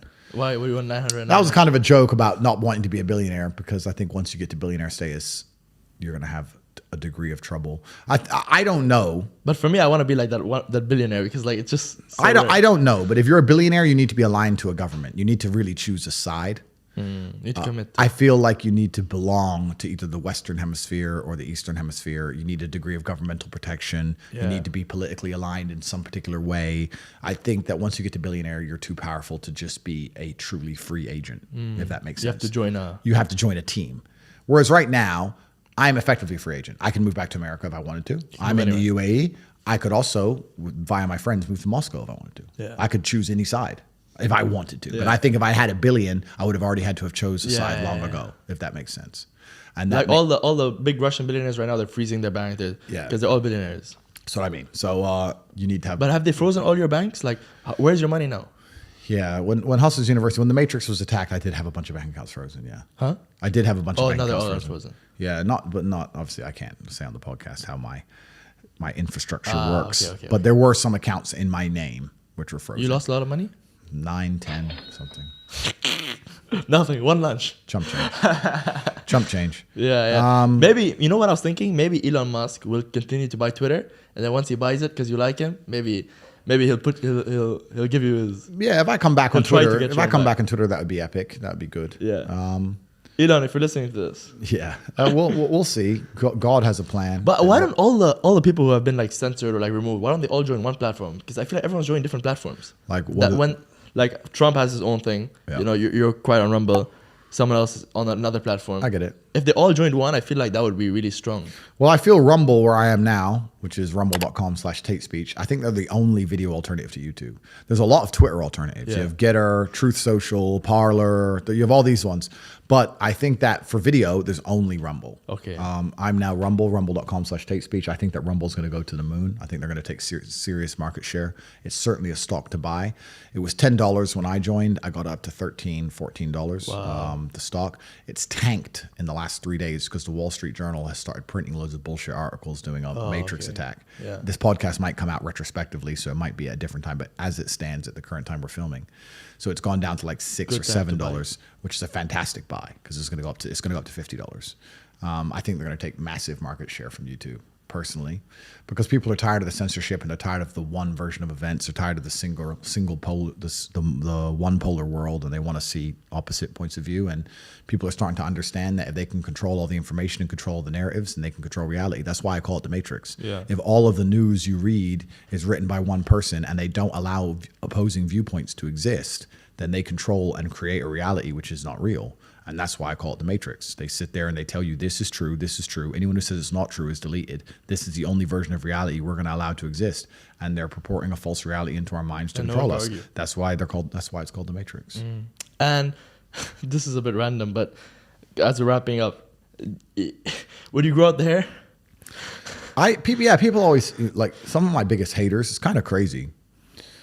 I get insults, right, from the people who dislike me. Yeah. And they go, hey, but you're bald. And I'm like, but genuinely imagine the intellect level of somebody sitting at home, right? They have no money. They have no connections. They're not successful. They're objectively unattractive. They're objectively unhealthy. And they're obese. And they're sitting there looking at a man who's the most Googled man on the planet, physically in shape, desired by all the females he could possibly ever want, everything that strong network, multimillionaire, living a dream, and going, he's bald. but you're bald. Like, it's just, it's amazing to me. What's crazy is I'm not bald. I shave my head. I can grow my hair out like you if I wanted to. Oh, okay. I could grow my hair out, no problem. I shave my head. I've told the story before on other podcasts of why I did that. But I just think it's truly amazing how stupid some people are. Like, truly how dumb you must be. And to watch all my content and say, he's teaching so many things. I can join Hustlers University or join the real world or join the war room and get close to this man, his organization, and I can have a fantastic life. And instead of doing that, you sit and think, he's bald. Like, how dumb. I felt bad for asking the But question. how dumb are these people? Yeah. Like, and unfortunately, the law of averages ensures that half of people are even more stupid than average. Yeah. And that's just the way averages work. So there are some extremely stupid people out there, and they just are uninterested in even progressing their own lives. There are people out there who genuinely exist, and you could take their hand and hold their hand and try and walk them through life head to toe, and they'd still just find a reason to fail. Bring the horse to the water, but You can't make it drink. Some people just are born to lose. Yeah. And no matter what you do, they're just born to lose. And those are the people who insult me. Yeah. The people who insult me are completely and utterly born to lose. But do you think that these people who are like less intelligent or like more happier, and I feel like intelligence sometimes and people have spoken about this who are like fast intelligent, where it's like the more intelligent you are, the sadder you'll be and the worse your life will be. Yeah, they say ignorance is bliss. I think it's two ways. I know what you're saying. Ignorant people can, to a degree, be happier in certain scenarios than others.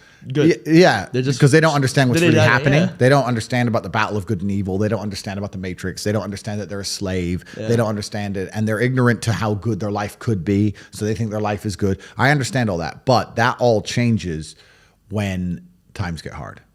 Because those people are not happening to life. Life is happening to them. And they are subject to circumstances. Correct. I'm not subject to circumstance. No matter what happens, I can change country. I can fight against the wind. You are the circumstance. I can disappear. I am the circumstance. Tate arrives and circumstances change. Whereas these people cannot do that. The circumstances dictates their life, and on a long enough time scale, especially in the world we're currently living in, I think that things are going to get a lot harder for these people, and they will see soon that ignorance is not bliss because they cannot pay their heating bill. Whereas if they were less ignorant and paid attention, they'd be able to be living in a mansion like me with heating on full blast. So this is what happens, and it's good until it isn't, being ignorant. And also, I don't think God rewards ignorance. And I don't think most people out here are ignorant. I don't think but I'll say this now. I don't think most people out here are ignorant. I think that most people out here are cowards. And they choose to be ignorant. Yeah, I think they choose to be ignorant because they're cowards. They pretend there's no battle. They pretend there's no fight because they're too scared to fight. But most people out here understand everything I say is true. Most people out here understand that there's the shaitan and evil is being forced upon the youth of the children, being youth of the world, and they're trying very hard to destroy society at a fundamental level, and they want to enslave all of us. And I think most people know that, but they're just too scared to say it and too scared to fight against it. So they pretend they don't know it because they are cowards. Ignorance is not our problem. Cowardice is our problem. And I'll say one thing. this battle that we're currently embroiled in is not a battle that anybody can avoid. When God and Satan themselves decide to fight for the morality of humanity as a whole, it's a monumental fight, which is one of the largest fights that has ever taken place anywhere in the known universe. And it's not something you can just hide away from. You can't be an ostrich and put your head in the sand and ignore the two titans of good and evil fighting. You have two choices. Either you understand what's happening in the world today and you're on the side of good and you're fighting against the Matrix, or you've accepted all the Matrix programming to pretend that there is no battle, and then by extension, you're going to end up fighting against your own mind. Yeah. And you're going to be in a fight either way. Your mind's either right and you're fighting externally against the enemy, or you've accepted the Matrix programming and you're sitting there fighting against your own depression, your own anxiety, fighting against your own struggles inside of yourself. You're going to fight anyway. There is no way to avoid this. So you have to make a decision. Do you want to have control of your own mind and control of yourself and fight for God and fight on the side of good against evil? Or do you want to accept the evil programming, fall down a hole of degeneracy and fight against yourself and self-destruct and implode? That's your choice to make. But I think the intelligent choice is to fight against evil. Yeah, no, but definitely, I definitely think that was right. And on a last note, like, I wanted to ask you actually real quick, 2 questions. Sure. One about the tattoos. Yeah. If you could explain them. Yeah. And number 2, I heard I saw some videos that you dabbled into making some music. Yeah. I mean, it was funny. Yeah. You want to comment on that? Yeah, so I have one tattoo. It's a snake. It comes down here. It's a snake. And we have like a Japanese samurai mask. I'm the cobra. The mask is like my father guiding me towards battle. That's what this tattoo was. I had it done in Thailand quite a long while ago. While he was alive? Yeah, he was alive. It took me three 12-hour days. It was pretty boring. I just sat there and drank Chang. Just drinking Chang, getting my tattoo. When it was over, I never even put any cling film on it, nothing. I just went straight, started jumping in the pool, jumping in the ocean, riding motorbikes. So I just left it totally, was fighting with it. Everything is totally fine. So that was that. Music, yeah, I was messing around with music for a while. I only did that because I knew a guy who wanted to be a musician. And I'd meet him and say, how are things going? He'd go, bro, nearly finished my song, gonna finish my album, and we're gonna make a lot of money. I was like, cool. 6 months later, I'd see him, how's things? Hey, bro, almost done with the album. I was like, it's been 6 months. An album. Yeah, but you don't understand. You gotta mix the track. It takes time. Mixing a track. Okay, we have computers. What, 10 minutes? Okay. Two days. It's been 6 months, bro. Like, and I'd sit to him and say, it can't take this long. You're just smoking weed. You're not working. And he's like, no, you don't know. So I thought, okay, I'll make a track. So I made a song. I wrote some lyrics and hit a guy up, got a beat, got a mic. I know I'm not talented. Yeah. Talked, blah, blah, blah. I made a song in 2.5 hours. And I started releasing these songs I made in 2 hours. And it was just to spite that guy, just to teach him a lesson about how speed works. It's funny because obviously not because of my musical talents, but because of my influence everywhere else. I got millions of views on my videos. Yeah. So I beat him. Yeah. So it's like, how many views you got? Yeah. 0. And it's not because the songs are good, not because I think I'm a musical genius, but because I'm Tate. But they're like an hour, 2 hours. I threw them together. And it was just a lesson in speed to make sure that I wasn't making any mistakes. When he was telling me it genuinely took months, I knew he was wrong, but the only way you truly know is to do. So I was like, this has to be a lie. So I made a song in 2 hours. I made a video in 3 hours, and boom, boom. From 9 a.m. till 1 p.m., bang, millions of views, done. And he's still talking about his album. He's probably still talking about it today. probably doesn't even exist. Comes out tomorrow. Yeah, be ready. It's coming. Yeah. My life is gonna change. Yeah. Well, what does a day in your life look like? What are your daily habits that you do to make your day good? Do you meditate? Do you do affirmations? No, I don't meditate. I don't do affirmations. Maybe I meditate a little bit as I fall asleep, maybe. But it's not like a conscious decision. No. I wake up, I check my phone. I go through my phone for about half an hour. I then go and I start training. As I train, I stay on my phone in between sets. I train every day. You're always online. I've noticed that. When I talk to you, you're always online. You reply a second. Permanently. 17 hours of screen time a day. Oh, wow. Can we see your screen time? 17 hours a day. I can't show my phone, bro. Okay, never mind. But 17 hours of screen time I believe you, though. Yeah. That's crazy. Yeah. So if I'm awake, I'm online. Yeah. I'm a phone addict, I guess you can call it, but that's where all the important things happen. Yeah. I have an empire that spans across 25 countries. Like I'm on my phone. I know that for peace of mind, I should use my phone less. I don't want peace of mind. I want chaos and war. Conquer. I want to conquer the earth. Yeah. Genghis Khan did not want peace of mind. Yeah. If he did, he would have stopped. I don't want peace of mind. I wake up, I train, I stay on my phone, then I begin working. I'm doing a podcast now. If I'm not doing a podcast, or if I'm not driving, or if I'm not fighting, I'm online. and I live my entire life online. If I'm awake, I'm working. If I sit to have shisha tonight at 9 or 10 p.m. and there's a whole bunch of hot girls around and my brother's there and we're all chilling and we're talking, I'm doing all of that while I'm on my phone. Yeah. I am working at the same time. I can easily sit and manage a multi-million-dollar empire and talk to some bimbo at the same time. Yeah. I'm not an idiot. It's not hard. I work. All I do is work.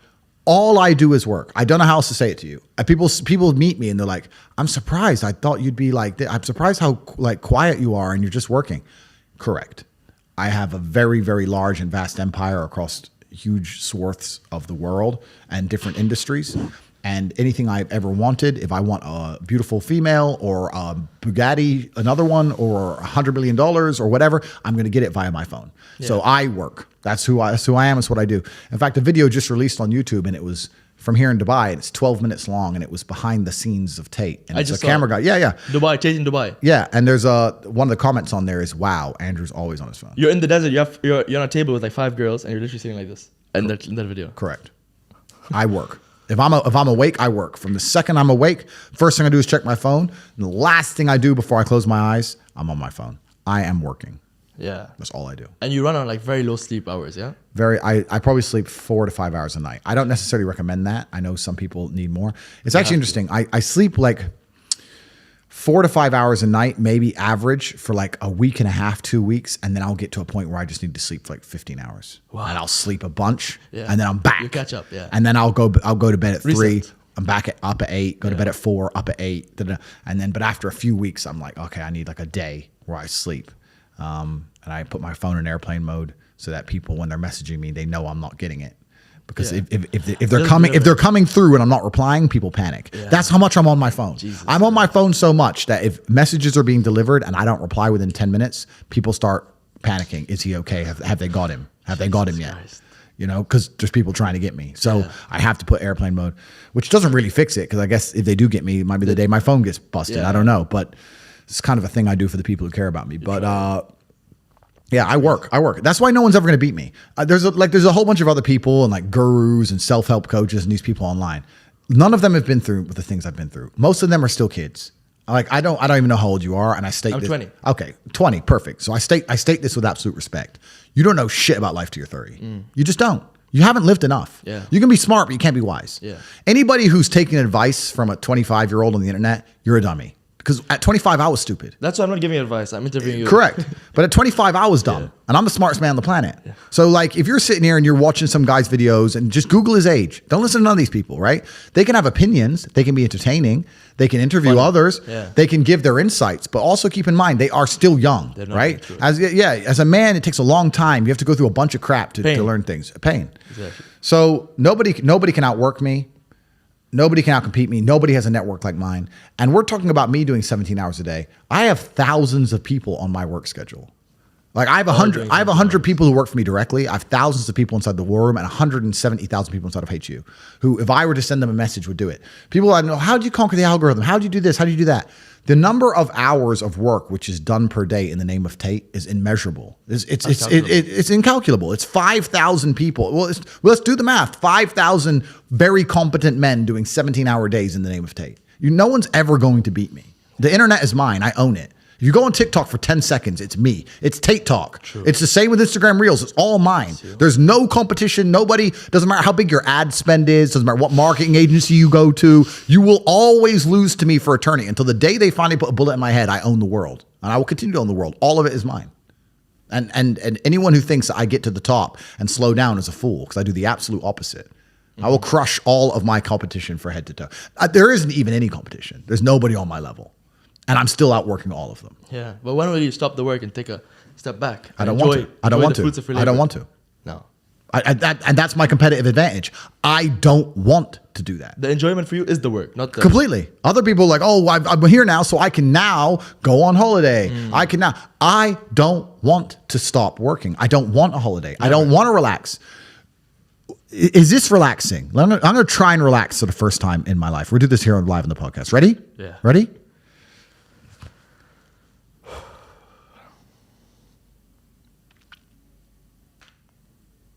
Am I supposed to want to do that? what was that? What was it? Like, what is that? Is that it? Is that the dream? Doing nothing. Is that the goal?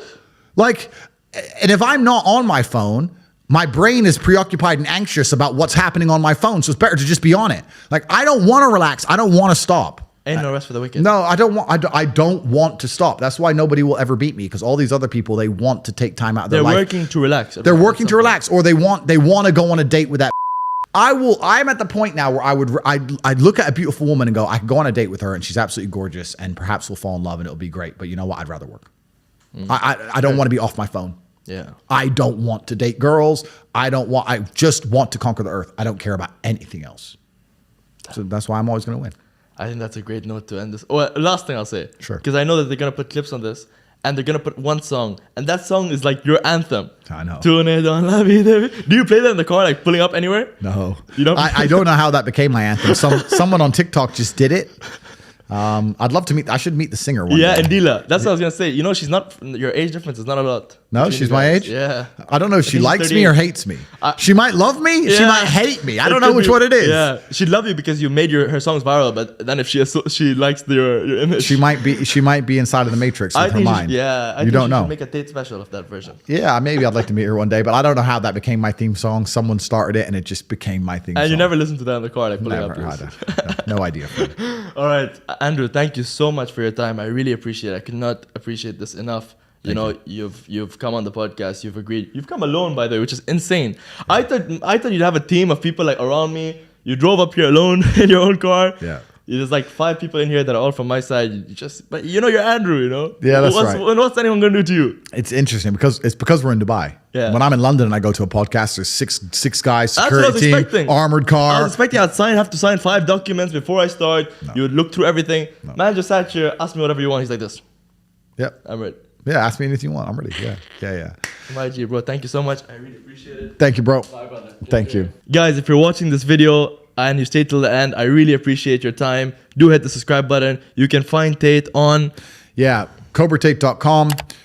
Sign up for the email letter there. We have a newsletter which is completely free. If you like the things I've said. But CobraTate.com, you can access the War Room, the real world, and the newsletter. That's where you're going to find the secrets to the universe. Guys, thank you so much for watching Tate. I really appreciate your time. Take care, guys. See you next episode. Peace.